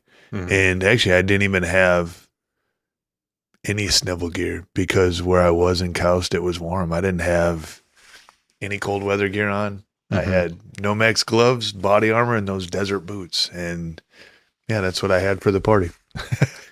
Yeah. And I guess you can't really, it's not like you train or rehearse for something like this. It's just, it's really just movement to contact, right? Yeah. You're just doing a movement to contact drill. And I mean, the contact is real. You're moving. If you keep moving, yeah, you're dry. I mean, it got up there. Once things started to slow down for the day and the sun set and the wind picked up, yeah, it got cold. I remember, and sitting there, I remember they came by and they're like, "Hey, Stebner, here you go." And they threw me a black fleece jacket. And I'm like, "What's this?" And they're like, "Oh, they wanted you to have it." And I was like, "What?" "Yeah, they wanted you to have it." I'm like, "Who?" And they're like, "Just put the jacket on." And I was like, "All right." Push my hand through, and as soon as my hand comes out, it's covered in blood. And I remember I was like, "Really? They wanted me to fucking have it, or it's my choice to have it now?" That's brutal. Whatever. It is what it is. I wore the jacket. And then people were like, whose jacket was it? I was like, I don't know. I didn't even care. Didn't even look. Didn't ask. One of 7 guys' you jacket. really don't care. You don't ask. You're like, yep, I understand the point. And I'll wear the fucking jacket. Well, once I guess I want to move from your, like I said, taking sort of like ineffective fire, indirect fire on the way up. And then I guess, what did you see, hear, feel when you first made contact? Like you're taking effective fire, like now you're in the firefight, you're returning fire. Like what was that like? What was different because when we had a little pause because we didn't link up yet, and that came when we linked up. I guess as we finally linked up with the other chalk that was up there when we got there, and that was kind of delayed because we got there and we were waiting for the rest of everybody to crawl up, get up. And I remember I'd just gone up to my roommate and I fucking laid down beside him. He's like, I wouldn't fucking lay there. I was just getting shot at from there fucking not long ago. And it was pretty effective. So I moved over here. I'm like, okay, hey, nice to fucking see you too. Finally made it, buddy. You know, and it was like, cool, we linked up, you know. And Could you see the down bird at that point? Yeah, it was, you could see it. It was there. It was right there. I mean, you didn't go far from it. Yeah. I mean, was that surreal to come up and you're like, holy shit, that's a 47 parked in the snow? Not really. I mean, it's a 47 sitting there. It was like, yep, there it is. It wasn't like, holy shit, that got shot and fell, you know, nothing like that. And what was real is like, hey, this isn't secured. Those bunkers aren't cleared. There's still guys up there. We're going to fucking assault across. And it was like, what? We just fucking got here. We don't get a break? Like, no, there was no break. Get up and get ready. We're going to put support by fire from here, and we're going to sweep across from over there. And I remember I got up and took off, and I was like, yep, I'm up. He sees me. I'm down. I was going to say, this is stupid. I'm up. He sees me. I'm down. I'm up. He sees me. I'm going to get fucking shot. I'm not doing this shit anymore. And you change some long life tactics and what they tell you to do. And like, I'll be faster being up, moving as fast as I can, which isn't fast, but at least if I'm up and I'm moving and we're all shooting and keep shooting when we're moving, at least I'm up, he sees me, I'm down, kind of twisted back with speed, security, suppression, you know, it's kind of how we just moved across, I guess I'd say. And what was this? Were you using kind of a standard, like what you would have done in the live fire lanes back at Stewart, of like a battle drill one? Yeah, kind of just moving across. And I mean, it was weird. There was some sporadic and odd small arms fire and this and that. And were you able to set out a team to go do the flank across, or was it geographically we had support by fire, and they were doing a typical support by fire, and we were off on the side moving across, except there were no bounds. There was not like, we're going to knock out that bunker. You're moving to the unknown. I was going to say, did you know what you were, or was it just moving until you made contact and then address? It was movement to contact. Yeah. Literally. Okay. And contact. And then it was known likely and suspected targets. You're like, well, there's a fucking tree. Tack, tack. There's some bushes. Tack, tack. And it was just kind of move along like that, so to say. Could you, like, this sounds like such a stupid question, but could you see the bad guys yet? Or was it just you're taking fire, but you can't, because these guys are presumably dug in and maybe hard to see? I didn't have that much time or situational awareness up there. Like I said, just kind of got there, laid behind the rock. All right, hey, let's go. We got to go. Like, well, we don't get a break. I didn't get my, I'm just smoked. We just climbed, you know. So no, I didn't really know like the layout. Hey, we were getting shot from there. You know, you're trying to think like, okay, and you can't lay here because you got shot at from here, but okay, wait, which way are we sweeping across this? You don't know what's what. It's a little hill going up. I was going to say, this isn't a break. It's not like you're looking at it. It was moving up. There was a big rock. There was this. It was a hill. As you climb, as you're going more, you're seeing more. But it really wasn't like some 400-meter movement either. It was right there.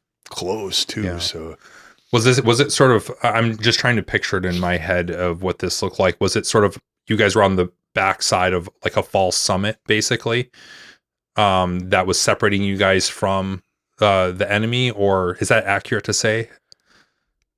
It was like a peak, and kind of a lower ground, slower, gradual is where the helicopter and everything was. But then as you got higher, then it dropped off the backside more. But it's kind of how it was, I guess. You know, moving up, it was like gradual. Okay, now we're getting to the edge. Yep, that's the edge, you know. And that's like where more they had like trench line back there, a couple of the bunkers and stuff. And then even if you drop down more, there was like a ledge along there. They had little tents and stuff where they were camping out up there. So it was different. I mean, you saw guys up there, they had little slippers on. I mean, that's what they had up there. You know, we're crying about cold weather boots and this and that being cold, but they literally had slippers on. I remember I was like, no way, they can't.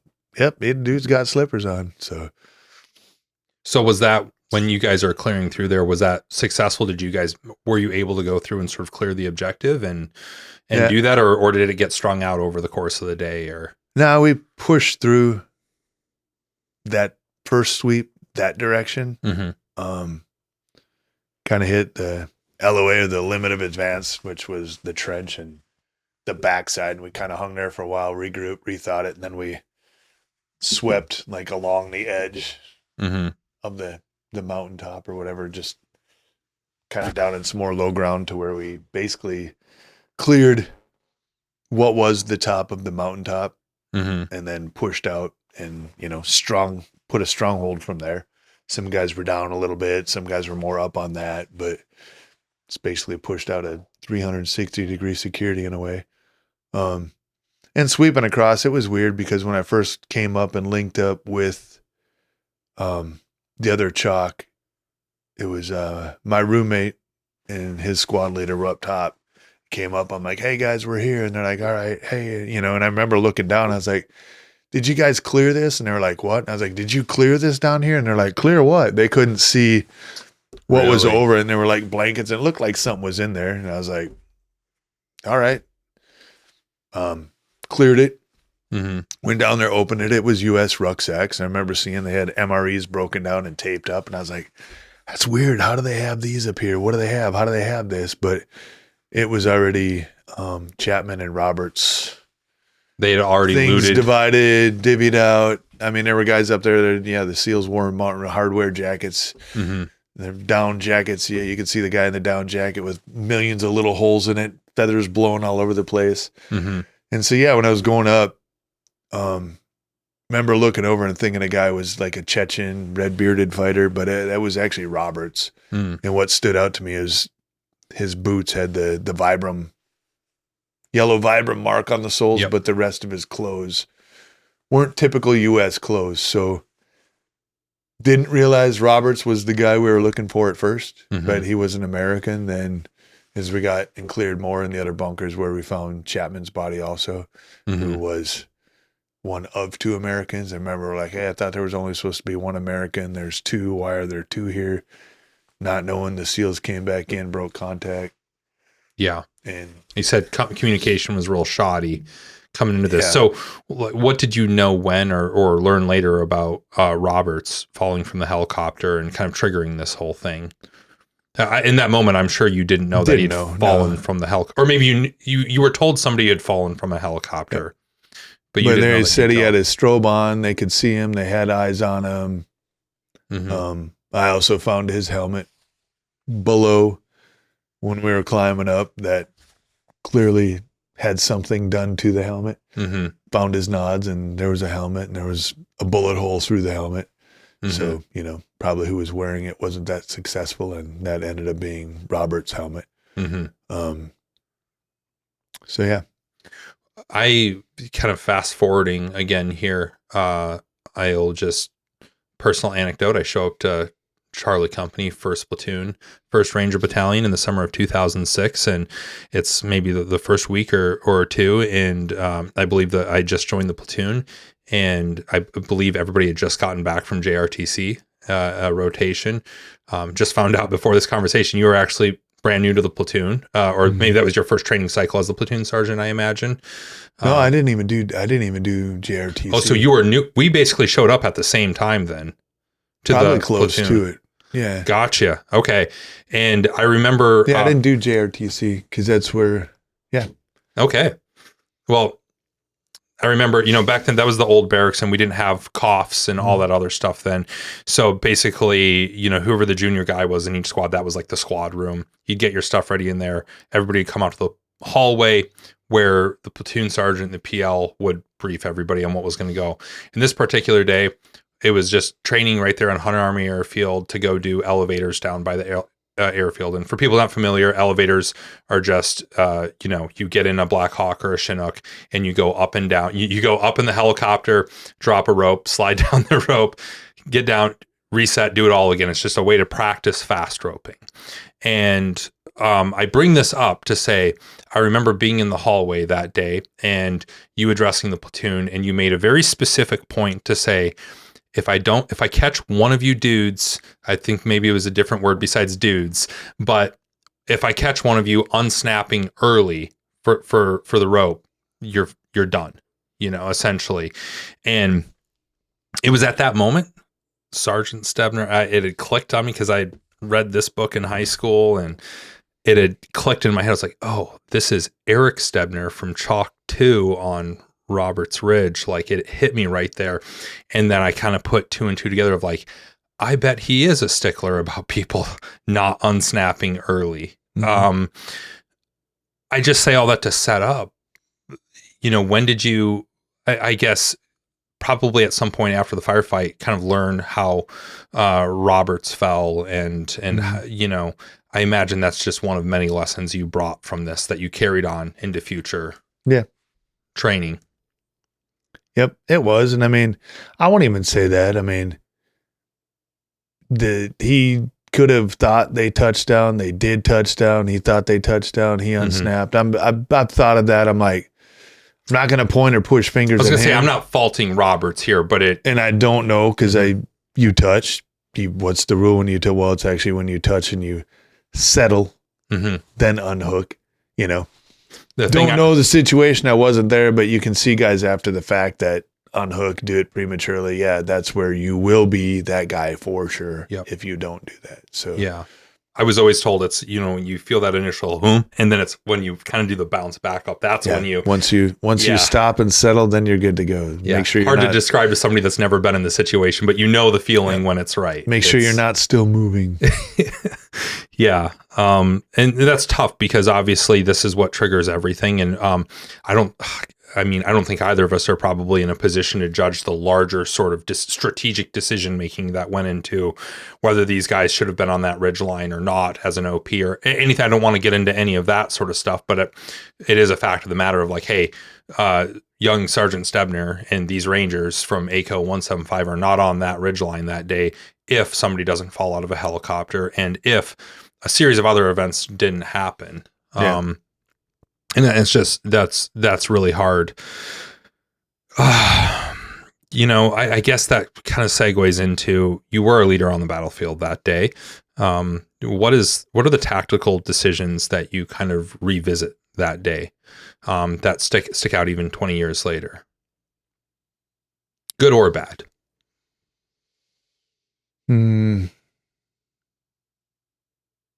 I guess linking up, we did.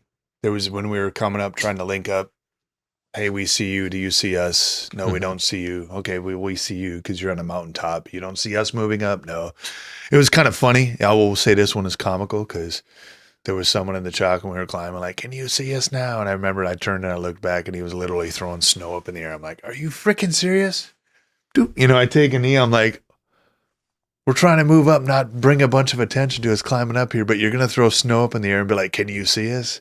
Here, we still do have to have a compass on us. That's a standard because, I don't know. When you got there, did you have to have a compass on your kit?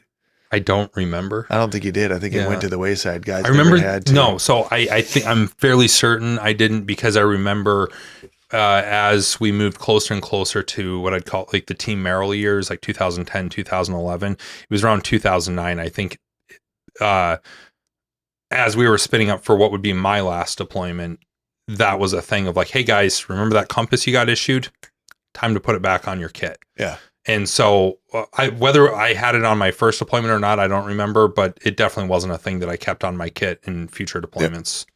But no, when we were doing that, and I remember I was like, you freaking kidding me? And as I took a knee, because I'm like, pull my compass out, I'm like, hey, just tell him to shoot it. Hold on. Shoot this azimuth. This is where the back azimuth. Come on, man. Cut it in half and bring it right back 180. This is where we are. Can you see us? I know you have a compass. Pull it out and put it at 210 and look, that's where we are. Back azimuth of the ridgeline? Well, I shot it and just bring it to 180 back. Here, have him shoot it 110 back at a whatever, And that, and then, I don't know, things I remember that day, it was like, if that was me, I wouldn't want to be that guy, so I'm not going to leave that guy there to be that guy, because I wouldn't want to be that guy, so I'll go back to get that guy. As far as being in a vulnerable position? Yeah, like casualties, when we were moving casualties, getting shot at, guys in litters, guys in Skidco's. There was a guy in a Skidco strapped in that every time we were moving him, it would just be a barrage of fire. And yep, we had the 8-litter team, everybody go out and kind of make way. As it kept happening, few and few less guys would go out, and eventually it was just me. But I was like, dude, I wouldn't want to be that guy in the fucking litter left out there that rounds get fired. You watch everybody run away, but you're still laying there strapped in. So I went out, and I remember going and getting him. He's like, dude, just leave me be. And I was like, nope. He goes, you're going to end up being a casualty too. I said, no, I'm not. Neither are you. Come on, let's go. I'll get you to the top of the hill. And I kept. Did you guys have enough pulling. litters? I mean, there was 7 KIA No, up there. we recycled. You Yeah. can recycle. If you can roll somebody off of a litter. Yeah. So that's what we did. I mean, there were some on the aircraft and Okay. carried some too. So was there multiple lifts to get back out of there on Exfil then? Or actually the Expo was kind of done wrong because they weren't going to come get us. They weren't coming to get us. And finally they're like, hey, they're coming to get us. There's going to be 2 aircraft. Chalk 1's going to go out on the first lift with wounded and Chalk 1, and then Chalk 2 will go out on the second lift with Chalk 2 and all the KIAs. And so when they come in, they're going to land. They're going to help us load bodies. We'll take off. Never forget the helo came in. They got off and walked away. And it's like, are you fucking serious? So here we go back over, and we're moving more casualties again for, I don't know, whatever time in the day to move them again and move them onto the helicopter. And then we took off. We just had 2 lifts. It was Chalk 1 and Chalk 2 again. I don't know what lift numbers they were called. I guess leaving, but everybody left at the same time. No, there was probably a 15-minute separation. Gotcha. And that was, one came in loaded, kind of a test run, I guess, to see if they could, because they were going to come in, then they paused for a while and did some more runs because there was movement out there and stuff moving around too. So, and this was, so that the entirety of this firefight was 17 hours. And how much time was there from the time that you guys had, to the best of your ability or the best of your knowledge, eliminated the threat and then getting out of there? I'd say probably by like after noon, lunch, noon, 12 o'clock time frame, 1, 2, everything kind of seemed to dissipate out, but there were some moments in time here and there, a little bit on and off, but the majority of it, I'd say like 6-7 hours after we walked off, walked in, walked up, about that much time, I'd say. Yeah. And you're just sitting there pulling security or trying to keep the wounded and keep guys alive that are still alive. And I guess this is just more of a philosophical question. And the reason I ask how much downtime there was, often when you're in the middle of it and you're making tactical decisions and trying to do your job, you're not thinking about anything existential. You're focused on the 25-meter target, right? Yeah. At that point, when you've got 6-7 hours to sit around, I guess, does it hit you, the enormity of what happened here? Are you aware now that Brad Crose is dead? Are you? Not really, because I moved all but 2 of the casualties, wounded and KIA. But I did take some time with them and go be with him, I guess. In my head, say my goodbyes to him. It was kind of like hello and goodbye, because I wasn't with him when he went. But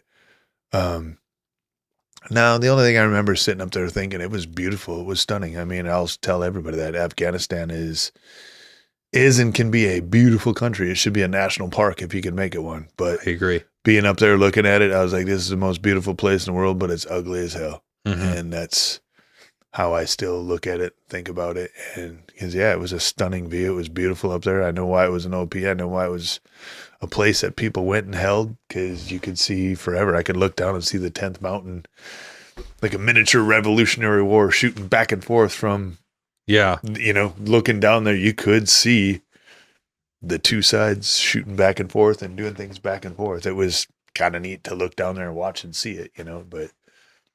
Have you ever talked to somebody from the 10th Mountain? And we're like, I guess I just wonder, I'm curious if those guys down there knew what was happening above them. Some people said they heard something, OP this, OP that, but to the extent of it, they didn't know what it was and how extensive. And because it might as well have been different worlds. yeah, at and that I mean, point. people too, they're like, you were part of Operation Anaconda. I was like, no, I wasn't. Yeah. I wasn't part of it. It was a fraction spun off piece of it. It wasn't Your operating. experience When everybody's was like, you were Anaconda. Like, not really, because everybody thinks of Anaconda as completely different of that too. And it's probably somebody in the 10th Mountain would be like, we were Anaconda, yep, you were. I mean, your experience was very, not more or less or anything like that. And it's not drawing a comparison like that, but it's, a guy that was a team leader in the 101st down there had a very different experience. Yeah, he than spent you 2 did. or 3 days down there, not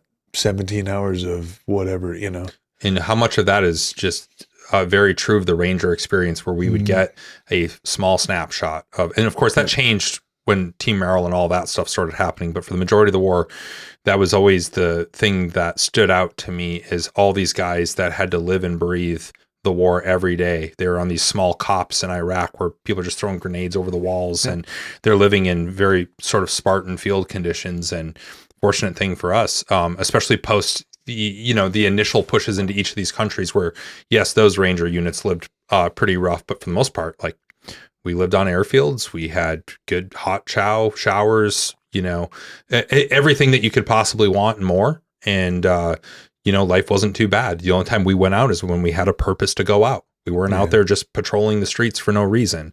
We rarely, I remember the first time I did go out during the day, and I felt unnerved by us being out, because we were so used to being at night. Mm-hmm. And so your experience there, where it's like, hey, you were a part of this larger thing for 17 hours. Gosh, that was almost a premonition of what would be the Ranger experience for most of the War on Terror. We would just take this small little piece of these larger things that were going on. Yep. Another thing too that was odd and weird and funny, but then I look back, like, I went to bed when I got notified. So I was up the whole day. You weren't on a reverse schedule at that time. Yeah, I was up during the whole day. Just went to bed, probably 10, 11 o'clock at night. Told to get up, stayed up all night, stayed up all day, stayed up into the night. So odd chance, 17 hours plus how many other waking hours. It was a very, very long day, probably 40 hours, and that's most people's typical work week. Yeah. I mean, literally. And I guess this is just another sort of larger existential question, but what do you remember about the guys that you were fighting next to that day? Not the guys that were killed in action, but the guys that you were in it with. What are the things that stand out to you? Again, good or bad, but what do you remember? What sticks out? This is comical shit. There's some funny. The guy parts. throwing the snow in the air to try to get noticed. Yeah, well, and then I remember the one time I said I was in Kaust in Salerno, where I went and plussed up a team. And I remember I got there and like, hey, if you go down the hall on the other side of the stairwell, the first door on the left, that's a bathroom. Mm-hmm. But I wouldn't go in there at night. And I was like, okay. So the next day when I went in there to go to the bathroom, I went in there and there was shit everywhere all over the floor. I'm like, what in the fuck? Well, there was a chair in the room that they ripped the wicker out. There was a basket below it. You could sit on the chair and go to the bathroom. They'd tie the bag up and throw it away and put a new bag in so you could go to the bathroom in the house. And the locals saw people going in there and going to the bathroom. So they went in there and went to the bathroom all over the whole room too. And you could go outside and there's steps and there's a pile on the front steps of our safe house that we were in. I was like, what? They went to the bathroom everywhere. They did not have a concept for what a toilet was. No, and when I came running up to my roommate, when I said I first linked up with them, I came running up and I was going to lay down and there was big old defecation right there in the snow. I'm like, dude, these guys do literally go to the bathroom wherever. So I moved off to the side and I laid down. Well, my other teammate in my squad, the other team leader, came running up and laid down, bloop, right in the pile. I was like, George, you just laid down. And he's like, what? Are you serious? Get it off me. And I was like, not rubbing that off. He's like, just grab some snow or something and get it off me. So I actually did take snow and I'm scraping it off of him before we even assaulted across. But I found out later on that was my roommate Walker's pile of feces up on the mountaintop because he had to go to the bathroom and we had I won't throw names up, but there was a general that came in and got a brief and he's like, there was some of that how do I say it? Defecated on the mountaintop. Who was that? And he's like, that was me, sir. And he's like, I just have to think, like, you guys are getting shot at. What made you? I mean, you just basically dropped trow and went. And he goes, yes, sir. Didn't know how long we were going to be up there, and actually didn't want to tote the extra weight around, not knowing how long or how much else we'd have to be up there. And he's like, okay. But, and then, you know, you look at, I'll say it, I have some of the best gray humor in the world. You do too. You know, you take some of the most worst situations and make humor out of them and make jokes. And yeah, some of that was there, some wasn't. Yeah. That's the only way to cope, is that humor. Yeah. That story reminds me, though, this is not my story, but a good friend of mine who he was a 375 Ranger, a part of the team that took Haditha Dam during Iraq, and he's got a really good story of I mean, those guys were taking a relentless amount of mortars and artillery and all this sort of stuff. I mean, at the most inconvenient times, you may have to go. And he's got this great story of just basically going out in the open and popping a squat there because there was nowhere else to do it in the middle of like taking this stuff, you know? And it is, again, they don't portray this in the movies.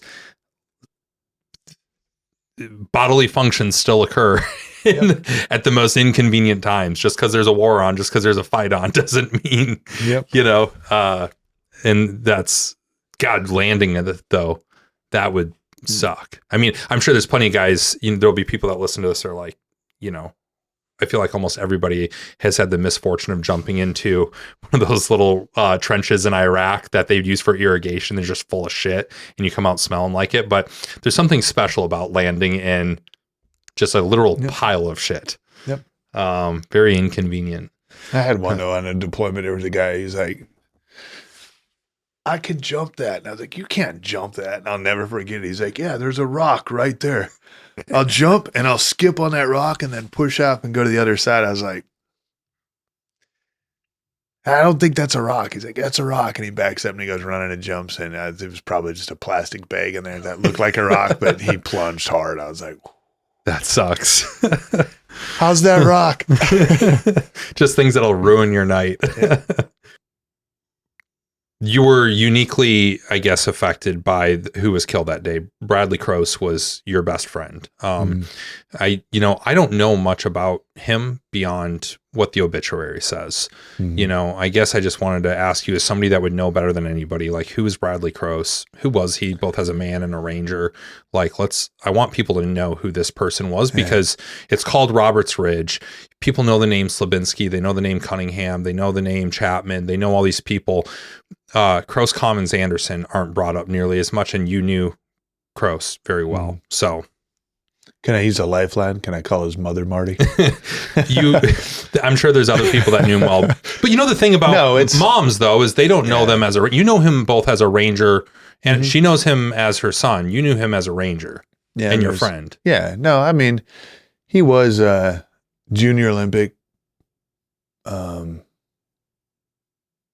silver medal Junior Olympic for black belt karate. Oh, wow. And broke his foot. Was probably going to get gold the next year or the next go around for Junior Olympics, but he didn't. So, I mean, his mother will say he was religious. He believed. She's really big Christian. He was too. Kind of neat talking to her, because for a while it really, really bothered her. And then one day she's like, I figured it out. I realized that I was reading the Bible today, or I don't know if she was reading the Bible or what, but she came forward. She goes, I realized it. This was what Bradley was supposed to do. I was reading the Bible and it said March 4th, Christian soldiers. Bradley died on March 4th. And let her have it. Let her go with it. That's what she made peace in her mind with. So I let her have that one. I'm like, yep, that works. There you go. Really laid back guy. You couldn't really piss him off much. Pretty easily going, went with the flow. I was close to him. I went home with him for Thanksgiving. He went home to me on leave to North Dakota with me. What do you think of North? Where was he from? Liked it. He was from Jacksonville, Florida. So North Dakota is... And he loved it. And then lo and behold, when we were driving up there, it was in the middle of the wintertime. And I told him, I was like, hey, make sure you don't run too far low on gas. Get gas before we run low. He's like, okay. And then he like wakes me up because I was sleeping. He's like, dude, we need gas. There's not a gas station. And I was like, yeah, there's a Cenex right there. And he's like, that's a gas station. You could see it like lit up off in the distance. I was like, well, we can go to the next one. He's like, okay. And he's driving. He's like, how far is the next one? I was like, I don't know. And I was like, don't count on dude, it. are you serious? You ran so far down on gas. He's like, well, I thought there'd be another gas station. So we actually found one, pulled in, and it was closed. And we parked in front of the pump, shut the car off. When we got cold, we'd take turns turning the car on and turning the car off and saving gas. And in the morning, we woke up when everybody started going to church. And we filled up the car and took off. And I was driving a little faster than I should, but felt we were kind of behind on time. And I came over a bump, and there was a bunch of black ice, and the car turned sideways. We rolled the car. So his welcome into almost North Dakota was rolling a car end over end and rolling it a few times and knocking all the windows out. And of course, we didn't have shoes on. And he's like, didn't have gloves. I was like, dude, you need gloves? He's like, you serious? It's not that bad. I was like, no, you might want gloves. And we walked to a farmhouse, and I asked if I could use a phone. And this was in South Dakota. Probably was down around in where you lived, somewhere around there. But yeah, if you were coming up, it would. Were you guys sticking to? Where are you from in North Dakota? Ellendale, center bottom, right above Aberdeen. So yeah, you would have had to have come through Huron probably, because just looking at the map, you would have been around there. It was past Huron, closer to North Dakota. Yep. But so I go use the phone, and I remember the guy's wife took Brad. And she was in the bath. She's like, come here, I'll help you out. And all of a sudden I hear him. He's like, ah. And I was like, what the hell? And she's like, he just ran his hands under some hot water. I'm like, are you freaking kidding me? He's from Jacksonville. He doesn't know anything. And then the farmer started laughing. He goes, my wife's from Florida too. She doesn't know any better herself. But no, he loved it. And that's one thing he told his brother. He's like, when I get out, I'll move up to North Dakota. It's beautiful up here. I love it up here. And no, he liked it. It's hard to find the people say the same thing about a desert, but it's true in the Dakotas too. The sunsets and the sunrises are something else. And the cold. It's hard to explain to people. People think they've seen cold before. What they don't realize is that polar vortex, that what happens in the North Pole, it dips down to just North Dakota, South Dakota, and Minnesota. This little thing. And you will get -40, -50 degree temperatures, and people don't understand. You can be outside for 5 minutes, and if you've got exposed skin, like it's a bad place to be. When I first started getting into conflict reporting, one of the first things that I did that was conflict reporting was going up and reporting on the Standing Rock oil pipeline protests up there. And I was going up there with a guy who came out of the 2-4 STS and was coming up, and he was, he went to film school and was trying to become a documentary and stuff. So we were going to go up together in my van, and he's from California. And I was trying to explain to him about the cold, because we were going up there in December, January. And I was like, dude, it's like, you got to no exposed skin. You got to have the ability to cover all of your skin. And he kind of brushed it off a little bit on just like, oh, I've been to cold weather training up in Alaska. And I'm like, it's great. So you're not a total idiot on this stuff, but I'm telling you, it's different than Alaska. And we got up there, and he was like, holy shit, you weren't joking. This is you will die out. I'm like, yeah, people die every winter. You hear the stories of people, similar situation, run out of gas or something breaks down, and they try to walk to a farmer's house, and it's the middle of the night, and they don't have a coat on, and it's 20, 30 below zero, and they get found on the young, healthy people. Found frozen. And that happens. This isn't this happened back in the 1950s. No, this happens today. This is a current thing. That weather is no fucking joke. I got stuck once when we were in high school screwing around. I remember people in the car. I was like, well, let's go. There's a farm up there. Let's go to it. And they're like, dude. And I was like, it's not that bad if we keep moving. You just got to keep moving. I remember I took off going, and there was another kid that went with me. And halfway there, he's like, I'm going back to the car. And that's where I was like, great. This is where I'm not going to find him again, or they're not going to find me again. Yep. And he went back to the car, and I continued on to the farm. I remember I got to the farm. I knocked on the farm door, and I see this little old lady's face pop in the window. And she was scared. She didn't want to open the door. I'm like, can you open the door, please? I'm like, I almost died getting here, but you're not going to let me in the house now, And she let me in, and I called, and he actually did turn around and go back to the car. But they're like, how the hell did you make it? I was like, I don't know. You just put it in your head. You're going to do it. You can do it. Yeah. And that was it. It just, you don't sit and breathe into the wind. You tuck down and tuck in and go. Once you know what it feels like to be cold, you know, you know when it's dangerous and when it's not. You know, like it's funny up here. It takes a special person to be stupid. Yeah, it always cracks me up in here. Like we're up in New Hampshire right now. You know, it gets cold here in the winter, but it doesn't get cold like that. Cold here as it gets down to the single digits. It might hit 0 on a particularly cold week, and like I hate having my feet, you know, socks, all this other, it's a habit I got into in Savannah, actually. It's like, if I don't have to be in boots, I'm going to be in flip-flops or sandals or something. And so I wear sandals. As long as it's not raining or snowing out, I pretty much wear sandals everywhere. People are like, oh, it's cold out here. What are you doing wearing sandals? I'm like, dude, this is pleasant weather. This is very pleasant. I'm not in the house. I don't wear socks. People are like, you don't wear socks? I'm like, nope.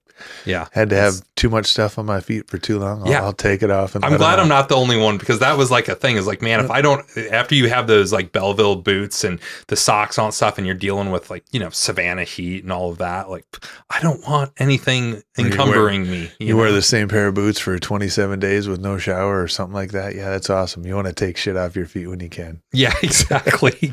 Make life a little bit easier. So yeah, like I said, that's just that even that little story about Crose is it's good. It gives context to the person. It's not just somebody that's like I said, you read on an obituary or is mentioned in a book, or you wear a bracelet. I think one thing that's notable, we both come from 1st Ranger Battalion.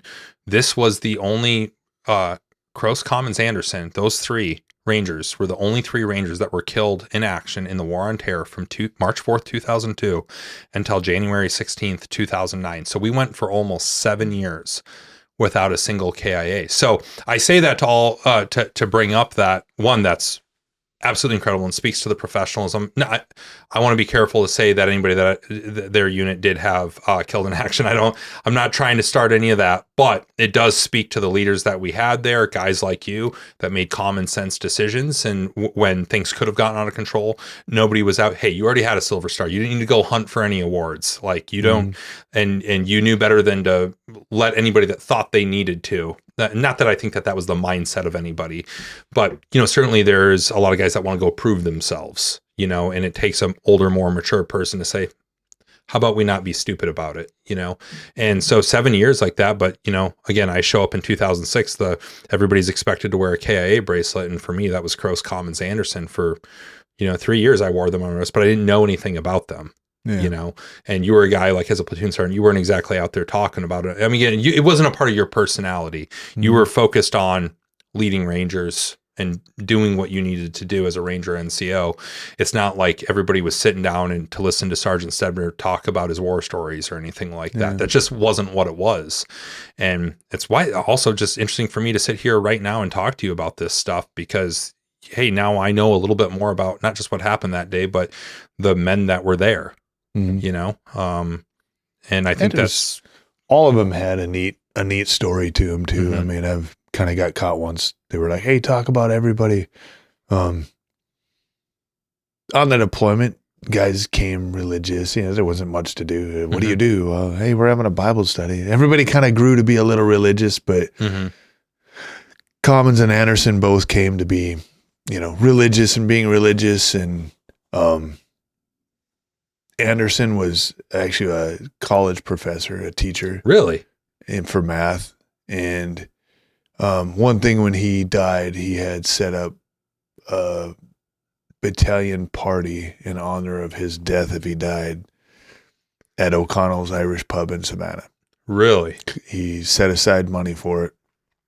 All the rest of his money went to one of his promising but yet financially unfortunate students, and he left all of his money to her, who is one of his brightest students, to continue her promising education. And that's where all of his SGLI money went, was donated to her. That's incredible. Because he said it, he's like, yep. And he even told everybody, he's like, if something happens to me, gonna have a party for the battalion in honor of me. And then I have a student that was beyond smart, but just financially challenged, and I'm leaving everything I can to her. And people are like, seriously? You know, they make jokes like, what was with her? He's like, nothing, you know. But do you know whatever happened with her? Did she go on to become some famous PhD or no? I don't know. Yeah. Don't know. That's interesting.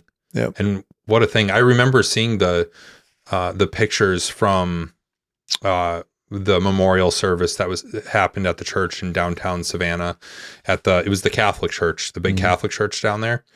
Seeing those pictures, seeing everybody in class A's and all of that. I mean, when was the party for O'Connell's? Was it that night or when did you guys do it, I guess? I think it was around that time. Yeah. Because it was when all the families were there. And I think it was around then. Mm-hmm. And I think he did. I think he set aside like $5,000 or $10,000 for that Enough event. to cover drinks back in 2002. Yeah. Yep. You know, that's pretty incredible. And gosh, it speaks to a guy that's a college professor that's you know, a line guy in a Ranger Battalion. Like it really does speak to the type of people that profession attracts. Yeah. I think a lot of times SF and like SEALs get a lot of credit for like, oh, we get these guys that are like PhDs. Like, man, fucking Rangers do too. We had some exceptional people. Even I had lawyers. Oh, I mean, whatever. Everybody can jump on the Pat Tillman story. Like, oh, Pat Tillman. But there were other guys out there. I had lawyers that came in that were barred lawyers and turned down being a lawyer to come be a Ranger. And like, are you serious? Like, yep, wanted to serve. I want to do it, you know. And D1 athletes. Yeah. I mean, the future PL of 1 Charlie 175 Villeneuve, you know, NFL player. He wasn't at that time, but would become an NFL player. Like, you have a lot of really remarkable people that come into that organization. You know, speaking of other people that don't get a lot of credit, the 160th Air Crews and the CAS assets that you had that day, you know, they don't get talked about as much in the context of this battle either. How did they shape the odds on the ridgeline that day? I mean, were you guys using CAS a lot as you were assaulting through, or we did? What role did they play? With the fast movers and, you know, the gunships did a lot of coverage coming in but they could, but you know, they'd have to push off. They're out of field or sunlight coming. So certain assets had to push off, to an extent to where we didn't. And then we actually relied on the Predators with the Hellfires, which when we would first start talking about things, people were like, dude, you can't talk about that. But we used the use of the Hellfires on the Predators and 500-pound JDAMs that come in danger close, more than danger close. Yeah, they're. I'll say that was the intimidating thing from that day. It was that those coming in when I didn't even really know a few of them were coming in because you could just hear them start like that overpressure. What the hell is that? And then you hear it come and get down and just like whoa, and you hear it and feel it, and then just hear the pieces like go flying off like. What was that? Like, oh, it was a JDAM. Like, you gonna let us know they're coming in? And then RPGs getting shot from a distance because they're not. They come at you, but then they don't. They go up, they go down, they go left, they go right. You're like, where is this gonna go? Because it's not a trail like they show. It's not a direct line. It's up, down. It's coming. Nope. Now it's over there. Okay. All right, that one went over my head. So especially those old Soviet RPGs where half of them probably didn't even work, and and like that's another like movie myth is that these all have this perfect smoke trail coming out that you can track it in real time. Like that's not a thing. And was that the first time? I mean, you'd end up working, you know, over your many deployments. I mean, lots of time in 160th Birds. Was that? You know, did you ever run into guys later on in other deployments that were from that same, because 160th is a pretty small community of guys. Like it's very likely you would bump into those again. Yep. No, I did. I ran into guys. It was actually funny once too, because when I was in HHC at 175, I had an officer, I forget his name, started with the T. I can't remember it now, but he left. And we were sitting in BIOP one time, and all of a sudden he came walking to the talk, and I was like, what are you doing? He's like, oh, what are you doing? And I was like, platoon sergeant. And he's like, pilot. And I was like, are you serious? And he's like, yeah. So he was actually flying for the 160th. So I had a previous captain that I worked with in the Rangers that was a pilot that would fly me, and it was cool because I'd get on and just bullshit with him a little bit on the helo. Yeah.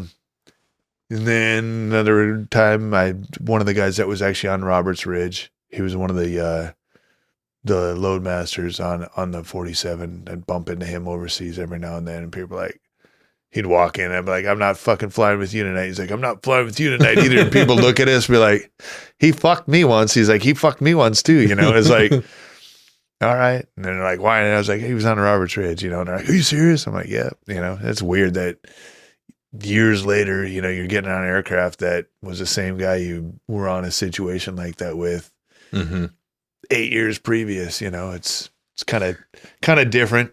Yeah, I'm just curious, did that change the way, I mean, the many hundreds, if not thousands of times you would board a 47 again after that, is that something that you would think about every time you get on a 47, or did it kind of drift into, you know, a further corner of your brain, I guess? Yeah, kind of sometimes. I mean, you know, it's kind of habit, but have it in a good way to make it something better, or, you know. Yeah. But no, I wouldn't get on and be like morbid, like, oh, I'm back here. No, I don't mean that, but you'd think of it though, right? Like, just, I imagine at least occasionally. I always had my time in the military, though, just even getting on any aircraft, it was like, yep, here comes the Creedence Clearwater Revival. Yeah. I got the Vietnam era music in my head from the movies. Yep. You know, I've always had something when you get on an aircraft or in a helo or something like that, you know. I still maintain it's one of the coolest things that you'll do in the military, is, especially if you're going to go be a Ranger, like getting on a 47, you know, riding in the door of a Black Hawk, riding on the skids of the benches on a Little Bird. Like, those are some of the coolest experiences that just, where else can you do that? Yep. You know, or you get to fly one a little bit and they're like, go ahead, grab the stick. Yeah. Like, no, I'm good. And they're like, no. And like, all right, because I got took up once. Yeah. Like, hey, we're returning the favor. Like, you remember that target we did that night? Yeah, here's what it was. I was like, wow. And the thing that was weird to me, I was like, what's it feel like? Does it feel like riding a roller coaster? Because that's what you'd think when you're in them getting ready to do the gun run. They're like, you know, so the guy went to do it, but it's not any joy. It's your brain and blood and everything goes to the top of your head and you feel like shit. You're like, well, that wasn't cool. That wasn't like a roller coaster at all. But that's what I thought it would be like when you watch them fly. And I'm like, it's got to feel just like a roller coaster. No, it doesn't. Yeah. a little bit different. Yeah. You will when they're climbing hard, though. And you feel like your entire body is being suction cupped to the aircraft. I mean, again, it's some of the coolest experiences that you'll have. That's one thing I said. Like, I got spoiled with so many things I got to do as in the military. When I was in DC in the old guard, to Ranger Regiment, to things after Ranger Regiment, just I got spoiled. I was blessed with getting to see and be and do and operate on my own at a platoon sergeant PL level. You know, we were the ones on the ground making the call, doing this, doing that. You don't get a lot of people that get a lot of leeway doing a lot of things like that. You have way more leeway as a platoon sergeant in the Ranger Regiment than you do as a platoon sergeant anywhere else in the Army. Yeah. Like, it actually shocked me when I went out. I went to go be a recruiter my last couple of years in the Army, and I talked to other, you know, staff sergeants, sergeant first classes about their time. And it always shocked me how much they had to defer to their PL, and how little kind of control that they had over the situation. Cause I was so used to what a Ranger platoon sergeant is and what a Ranger PL is. And like, the Ranger platoon sergeant runs the platoon, you know, like, and it's not like that in the rest of the Army. You know, you just don't you don't know what you don't know when you're in Ranger. Like you said, you kind of have the blinders on, you don't know what you don't know. And it's really interesting stuff. You know, one more thing on Takur Ghar, when, you know, you are a Silver Star recipient, there were a total of 7 Silver Stars that day, I think. You know, how did you find out? What did you think when you found out? I mean, that's certainly not something you went into that day expecting to get out of it, I imagine. But like, how did you get pulled into an office somewhere? Or? I don't even remember, Marty. Yeah. No, I don't. I don't know. They weren't like, hey, guess what? You're getting this. It wasn't anything like that. I don't even know how I did find out, or if I was told, or piece told, or probably not told I got it. Maybe I was told I got put in for it. But getting it, I mean, they're like, hey, you're probably not going to get it, but you got put in for it. I don't know, maybe. I don't know. That's one I can't put a finger on and tell you. Well, when you were actually awarded it, was it like a battalion formation and Yeah, it was all this sort of stuff? Yeah, it was um, it was a different General Shinseki came Mm-hmm. and pinned on all of our awards, Really? which is a kind of a bittersweet subject because Uh, he took the black beret yeah, and I gave was us gonna the say tan you were a one, guy that wore the black beret. and then he wants to come back and Yeah. here you go. And I remember Crose was the biggest one. He's like, didn't like him. He's like, that guy. And then Yeah. here, lo and behold, here he comes. And yeah, I'll leave. No, because he Yeah. actually walked up and said something to me. And I remember when he said something to me, I was like, seriously, you're here pinning on awards and you didn't do a little research. You didn't read into a little bit. You don't know a little bit. You want to come up and ask me a question. That's something you should probably know before you come and pin awards on people. Yeah. And that's whatever. You can cut that one out. I don't know. I'm not going to bash on the guy or say No, anything, I don't but think you said anything that's I think bashing you him. should, if you're going to come for stuff like that, Mm-hmm. know your audience when you come up to talk to him, And- to pin awards on him, especially for a guy that took the black beret away and gave us the tan one. the bar might be a little bit higher. Well, that was your first deployment. That was, Roberts Ridge was presumably your first firefight, I imagine, like all that sort of stuff. And then you go on and you've got 9 more deployments after this. What are, I guess, what are the highlights from that? What are the things that you picked apart? And, I guess, what did you bring forward from Roberts Ridge? And then the other things that you instilled as a Ranger leader? I don't know. I'd say I'd look at leaders I didn't like, Mm-hmm. and then being a leader, I would try not to be what and who and what they were. I don't know. Kids learn it when you're little. Mm-hmm. Do unto others, you have others do unto you. I'm a big believer in you learn something from everybody. Sometimes it's what to do. Sometimes it's what not to do. Yeah. And I had some non-preferred leaders, and I was like, nope, I'm not going to be like that guy. Mm-hmm. Just go out and be a person. You're there to lead them, not be a friend. Mm-hmm. But you can be a good leader and still be friendly. Mm-hmm. And that's just kind of what I did. Tried to be fair, make common sense of things. You can see guys that are, hey, we're doing it this way because it's always this way. Like, it doesn't work that way. Just because we always do it that way doesn't mean we're always going to do it this way. This makes a little more sense. And just because you got thrashed when you got to Ranger Battalion doesn't mean you're going to do it to everybody else either. They're different people, different kids. Everybody has different things, Mm-hmm. until they prove you wrong or prove you different, or, everybody's a different individual. Mm-hmm. I also like, hey, look at this. Check it out. This is this. Everyone's looking at that one thing that's in the box. I'll scrap it and look outside the box and try to figure out how to do something different or outside the box that's not done. You were there during a pretty large transformation. The Ranger Regiment went from what I would call, what a lot of people viewed us as, from the movie Black Hawk Down. And so there's like, oh, you're a light infantry unit that pulls blocking positions for higher tiered elements. And, you guys aren't doing anything. In what we really saw, which happened over the course of, I'd call it 7, 8, 9 years following 9/11, was sort of this shift into what I don't think that was a fair characterization to begin with, but then it really turned into this thing where, like I said, Ranger Strike Forces were going out as autonomous units, working their own target packages, doing everything on their own, going after important targets, some of the most important targets in Iraq or Afghanistan.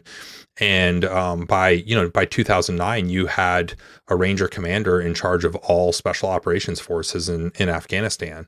Yeah. That was quite the evolution, because typically it would have been somebody from one of 2 tier 1 units. And like, I guess, can you speak to that transformation? You were in a position, you were senior enough when that started that you would have had a kind of a unique purview into the changes that happened and why they happened. Yeah. No, we did. Start out, we were the Bagram in 01, 02 when we got there. We were the gate guards. We roamed the perimeter of our triple stand, concertina wire, stacked 3 high. Mm-hmm. 200 some people at Bagram. Our own gate went up and down and we guarded it. That was that. Years later, we're on deployments and I had guys that are like, complaining because we hit a house, another unit hit a house. They weren't done hitting their house. We could have hit the next house. Why couldn't we hit the house? Why'd they make us wait? That's bullshit. We should hit it. Mhm. We're totally capable.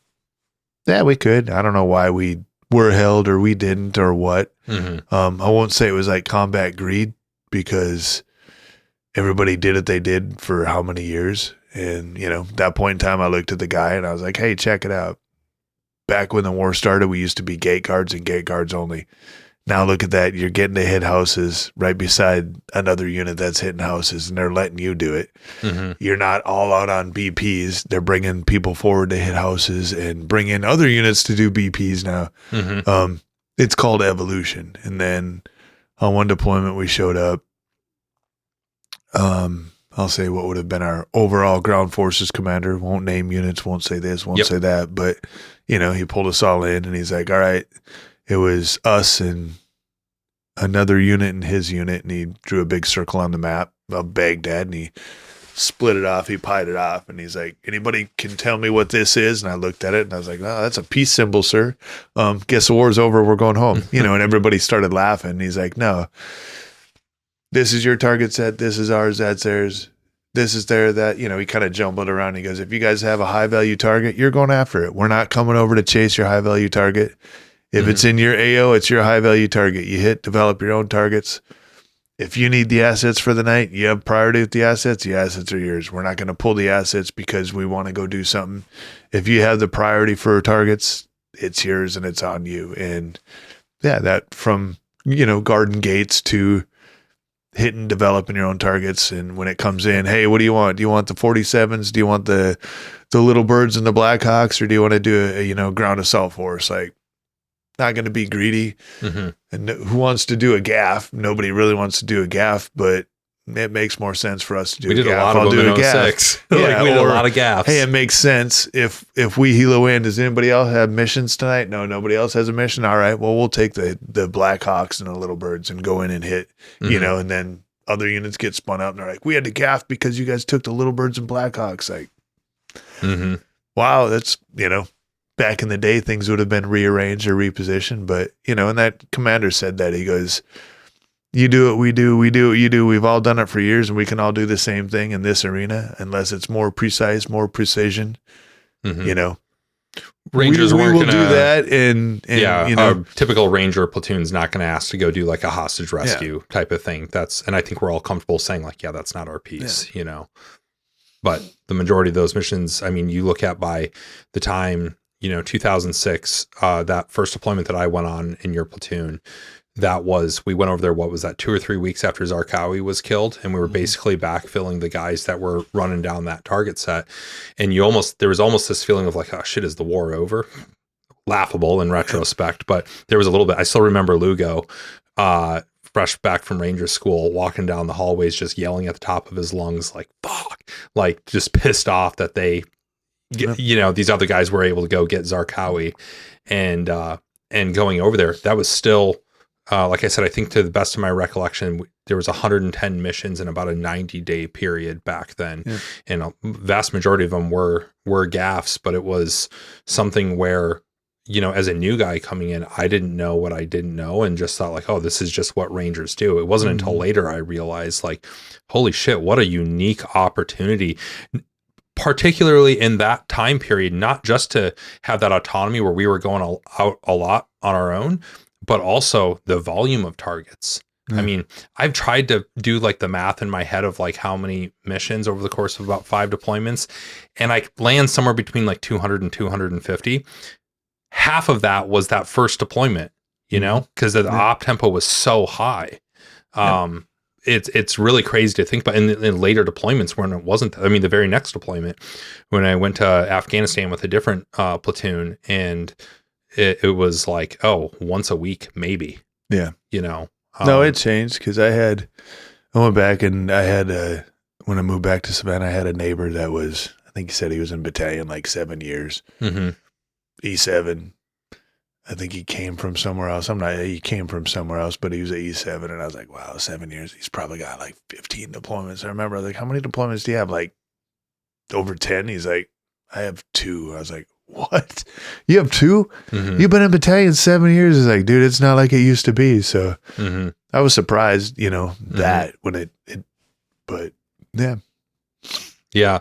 Well, what do you think, speaking of that, those misunderstandings, like, what do you think civilians most misunderstand about the, I would call it the larger war on terror, but like from a Ranger's perspective, like a lot of special operations has been Hollywoodized. There's been books written.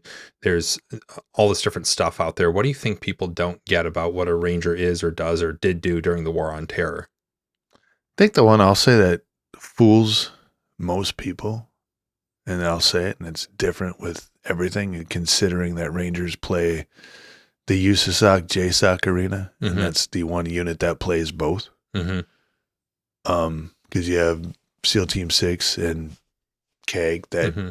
do the JSOC arena, then everybody else kind of fills in the USASOC arena. But the one Or that was SOCOM, it's like SFs, Yep. regular SEALs, Mhm. everybody else, that's like regular SOCOM. Yep. That one that I don't think most people realize is, and it's intriguing, the average age of a Ranger Mm-hmm. is 18 to 23 years old. They're kids. Mm-hmm. They're junior kids. And if you're blessed enough to be a leader in the small leadership positions there are, yeah, you're leading kids Mm-hmm. that are mature but yet childish, Mm-hmm. different but yet not different. But I mean, when you think about it, 18 to 23 years old is this entity of this fighting force that everyone looks at as like, wow, Ranger this, Ranger that. But that's the average age. That's pretty A lot phenomenal. of team leaders that are barely old enough to drink. Yep. And again, just like I talk about, a platoon sergeant has a lot of a team leader, a E5 team leader in the Ranger Regiment is actually like, you have a lot of autonomy out on a mission. And to think a lot of those guys are like barely old enough to drink. If that, I mean, there's probably circumstances of team leaders not being old enough to drink. And you got kids dying that have never even been legally old enough to drink. Mm-hmm. Yeah. I don't know. I often think about Eric Hario, who was killed on the ramp of a 47 on his very first mission. Yep. Like very first mission, very first deployment, didn't even make it off the ramp of the 47. And like, I think about that a lot. And Those commons too. well, he didn't make it off the ramp. Mm-mm. It's in the same situation then. First mission. Half off. He made it half off. Yeah. But first mission, first firefight, first everything, first deployment. Like, you could never go in a bar and legally drink a beer.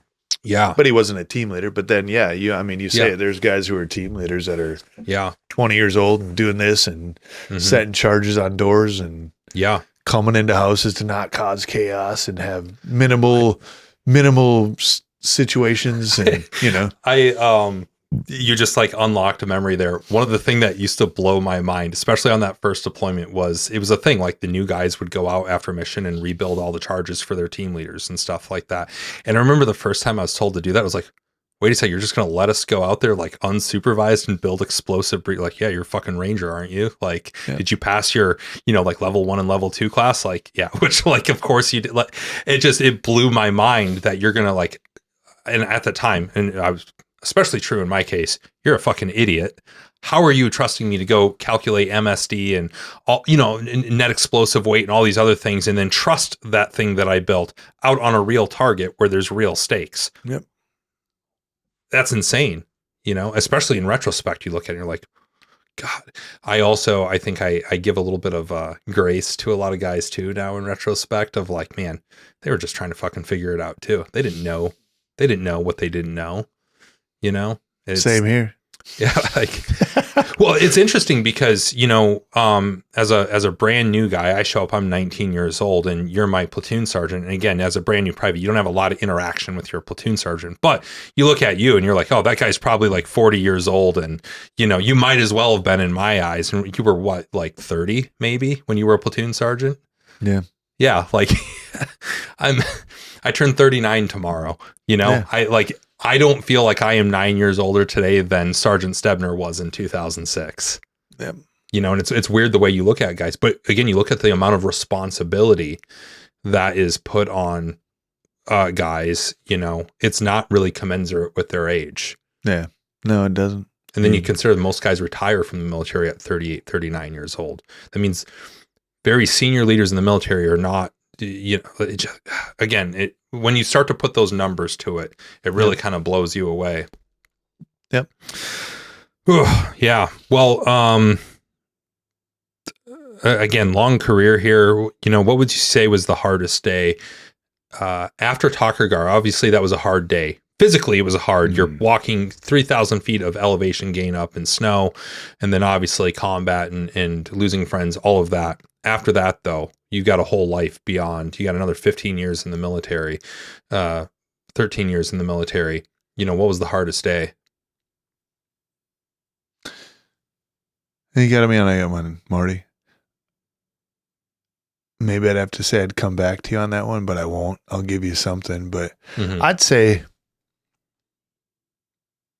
I can't put it on an exact day, but I'd say leading and being a leader after that, when it came to making calls or judgment calls or common sense calls or calls that are, if you see something that's not right, calling bullshit on it. Because if you see something that's not right and you just let it happen, you're just as fucked up.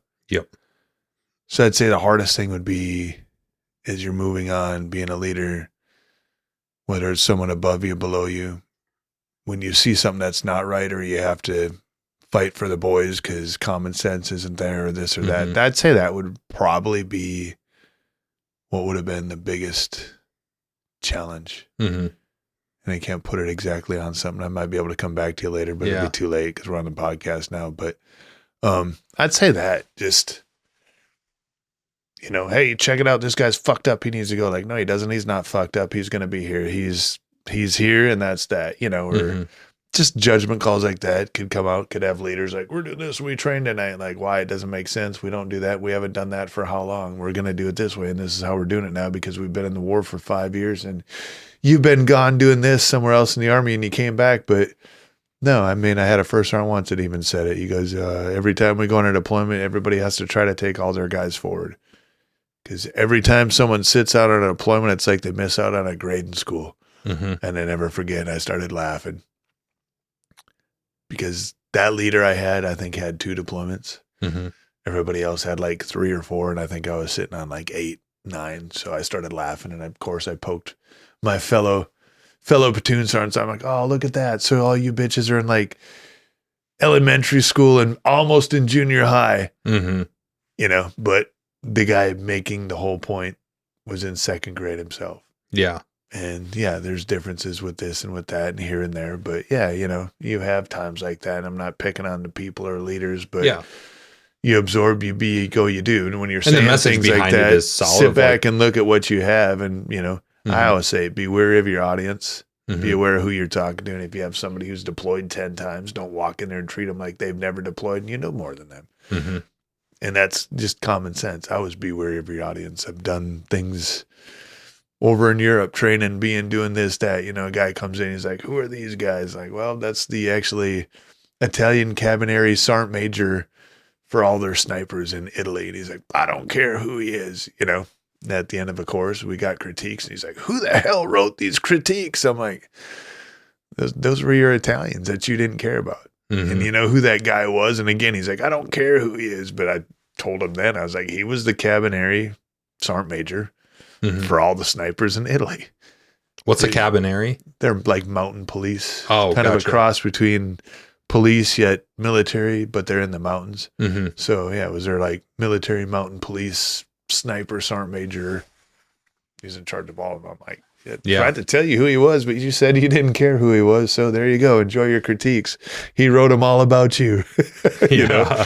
So it just works out that way. Ego's a hell of a thing. Yeah. And it is especially true in the military. Be humble or you're going to eat some humble pie.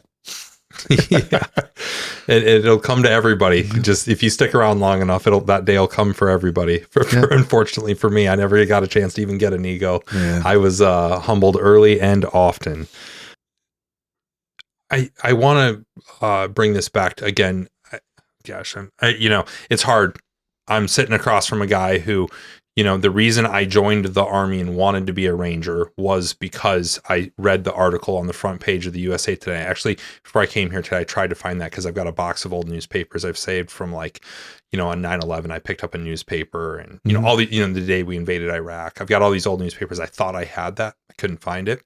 But I remember sitting in English class in 10th grade, and you had to read a newspaper article every day, and that was on the front page, and it had all 7 guys as their pictures.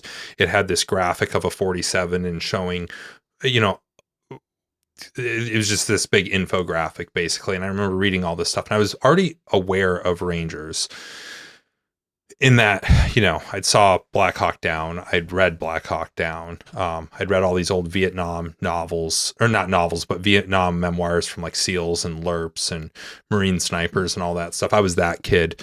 And I knew I wanted to join the military, but I hadn't landed on wanting to be a Ranger yet. It wasn't until I read that and about the heroic actions of the Ranger element. And that's what kind of changed the trajectory for me. Mm-hmm. And then here I show up in 1st Ranger Battalion in, again, summer of 2006. And, it turns out my first platoon sergeant is a guy that, literally got a Silver Star on that mission. It's like, holy shit, what are the chances, And, a couple weeks later, this is all leading to something. A couple weeks later, we're like maybe 6 weeks out, I think, from the next deployment. A couple of training things, go on leave, come back, palletize, leave, right? It was not a lot of time. One of the things that we were doing was going down to Fort Stewart to do some mobility lanes with strikers, because we were going to be on strikers a lot that next deployment. And I'm put in a couple of different positions, one of them being a driver's seat, and we're doing winch drills. And I fucking get told by my TC to winch in, and I winch in, and the next thing I hear is somebody screaming. I don't know what the fuck is going on. And then the next thing I know is this guy that is a friend of mine. I cut his finger off. I cut his trigger finger off.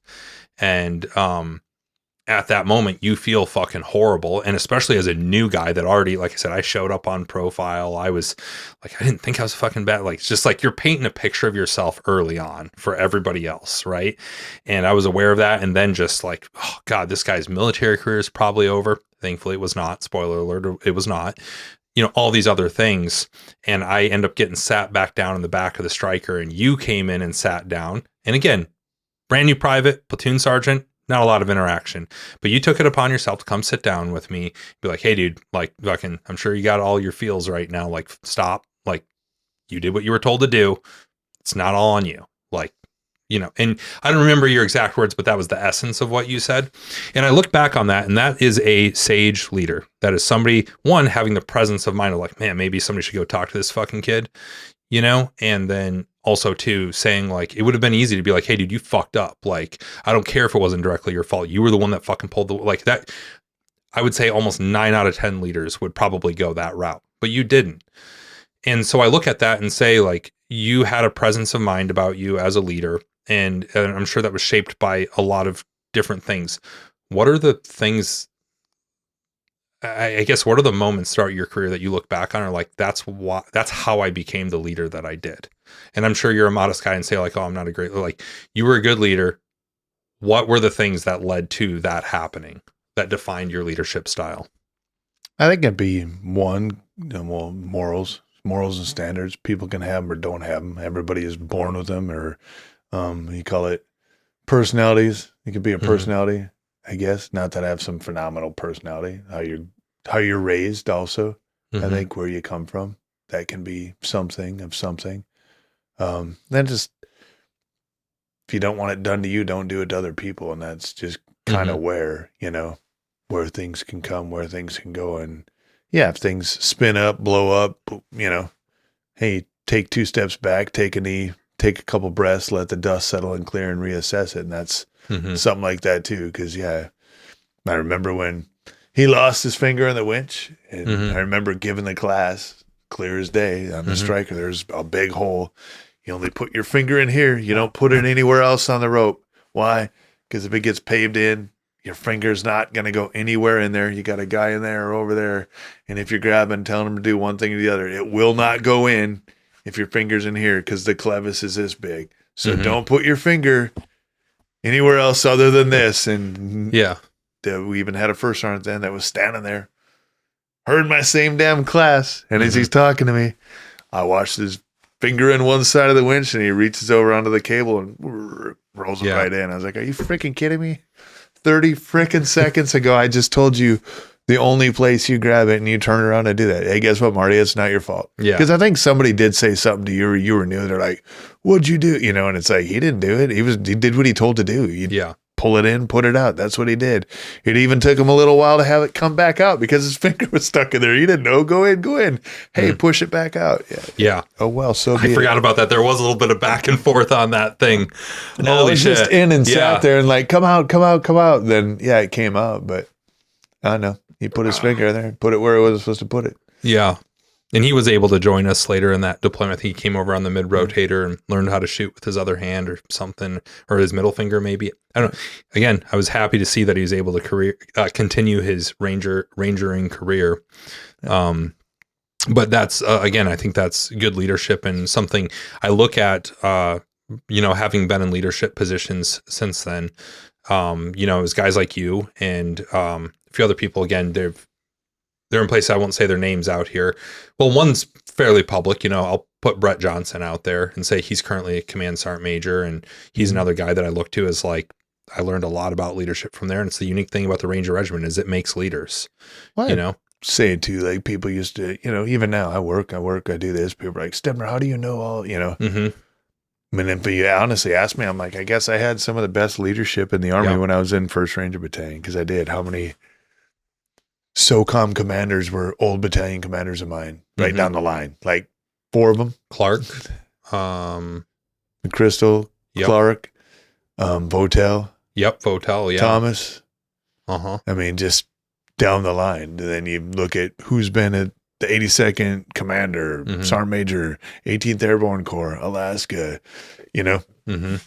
Hawaii, there was the 25th, in Europe with the 173rd. I mean, it's littered with 175 leaderships. That's I just tell people, I'm like, well, I guess I was raised by some of the best leadership. So if you ask what helped define my leadership, it was those above me and those below me. And I've said this once before that if it's not for those above me, below me, or those that work with me, I wouldn't be anything because you can't do anything by yourself. So I don't give credit to myself for anything. I give it to those above me, below me, and those guys that worked with me and believed in me and followed me and let me lead them or how I led them. But that's it, because you can't do something by yourself. And if you think you can be an individual, you're not gonna. And if you are that way, nobody wants to follow you either.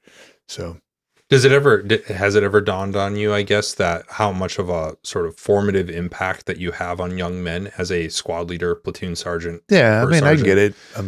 Facebook here and there, I'll get blindside messages from somebody that's like, hey, Sergeant Stebner, still call me Sergeant Stebner years later. And like, I don't know if you know. The only reason I don't is because I know it's weird, but trust me, in my mind, you're still Sergeant Stebner. Yeah, I mean, it's that way. People say it. I don't care. It's just like I can't tell my teachers growing up. I can't call them by their first name. Yeah. You're still Mrs. McClory or whatever, you know.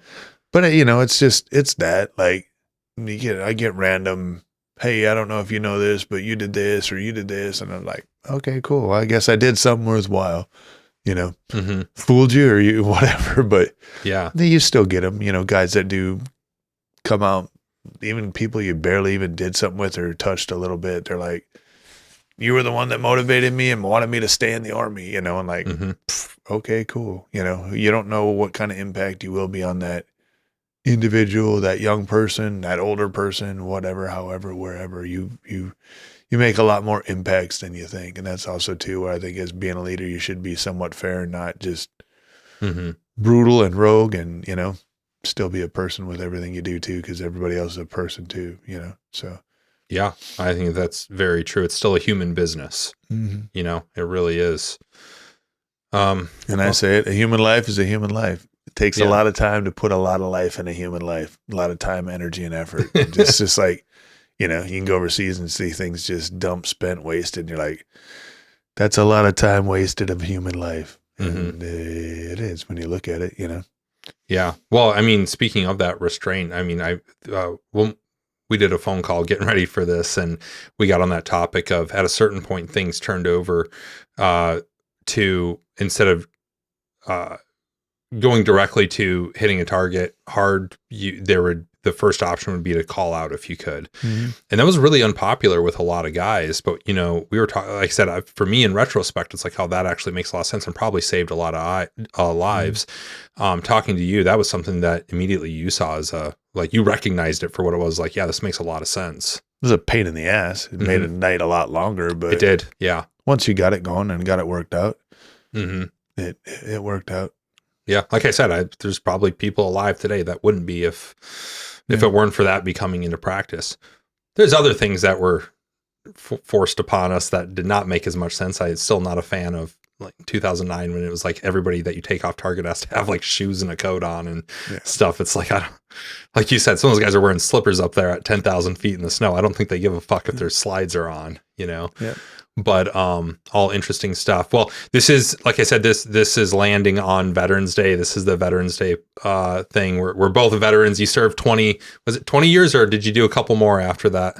I did 20 and quit. And right I'm on the proud dot. to say I quit. People are like, dude, you didn't quit. You're retired. I'm like, no, I quit. Because you do have to say you're done. Yeah. And when I said I was done, I was like, man, that's weird. It's the first thing I've ever quit in the military. So yeah, I quit. I'm done. And I was told everybody, I was like, no, my time. I want my time. They're like, what do you mean your time? I was like, 20 years in the military, I didn't have time. All my time I spent in the regiment. Yeah, you get block leave 2 times a year. When they tell you can have 2 weeks here and 2 weeks there. You're in RF1. You can't be more than 2 hours away from when the call's made. You don't have a life. You don't have time. I didn't have much of a life in the military growing up. It's not like it was, you know, post 9/11 when, hey, we have these guys deploying all the time. They need more family time. They need to be home more. Hey, they're more proficient now. We got a better George cycle. Yeah, we never used to have time or have a life. It was done. It was gone. It was given away, you know? So, yeah, that's all. Yeah. Well, it's, well, like I said on that, I think as we wrap this up, I'll just say that, you know, one of the more funny interactions I ever have is waking up with a thermometer up my ass to you and I didn't put Doc it Carpenter. in there. I know it was a guy named Doc Carpenter. I ran into him at a party in Las Vegas during SHOT Show one time. I'm like, hey man, just so you know, you took my anal virginity, you know, and waking up to that. And I'll just say, just for the record, that I don't know if you ever found out who did the piss bottle, but it definitely wasn't me. I didn't have that much balls. I'm pretty sure I know who it was. I wasn't dumb, and I was wanting that one person to come forward. But if you don't know, that whole night, the person who performed the best, even better than our PT studs in the platoon, was the guy who was the piss master. I just wanted to throw that in there for any guys from 1 Charlie during that period that might listen to this and might get to this point in the conversation. And just, well, now you have to put it out there what happened for the other listeners, because I don't want to. I think this is if you know, you know, if you were there sort of thing. And I think that's what makes some of the stuff special is that was, you know, like we talked about that particular deployment. It was around 110 missions in 90 days. That was one of the few nights that we were not out. And I'll just put it this way. There's a point in times when you can piss in a bottle, but if you do it, take it with you. And if you don't, and then you're not going to be honest over and over and over and with enough chances, someone did it. Someone that did it, know they did it. Yeah. And that turned into a lot of fun that night. Yeah, it did. It did. It's a positive memory. But the best way to get a temperature is a core temp. Yeah, it is. It is. I said good laughs with Doc Carpenter years later. But all that being said, Eric, thanks for coming on. No, thank you. And I really appreciate you making the trip up here from Savannah. And you know, it really is a legendary career. You know, if there's anything, this show in particular, I'm not trying to make it another sort of operator of the week, you know, somebody on to tell war stories and stuff. I think you're the first interview that I'll go out that is specifically about your experience in the military, you know, an experience in the military. So this is the first of those. They won't happen all that often, but this is an important one. And, you know, if anything, there's a lot of people that didn't make it off that day. I want to make sure I don't mess up any names here, but I just want to kind of go through their names. Neil Roberts, which is what Roberts Ridge is named after, John Chapman, Jason Cunningham, Philip Svitek, Bradley Crose, Matthew Commons, and Mark Anderson. Those are the men that did not make it off Roberts Ridge that day.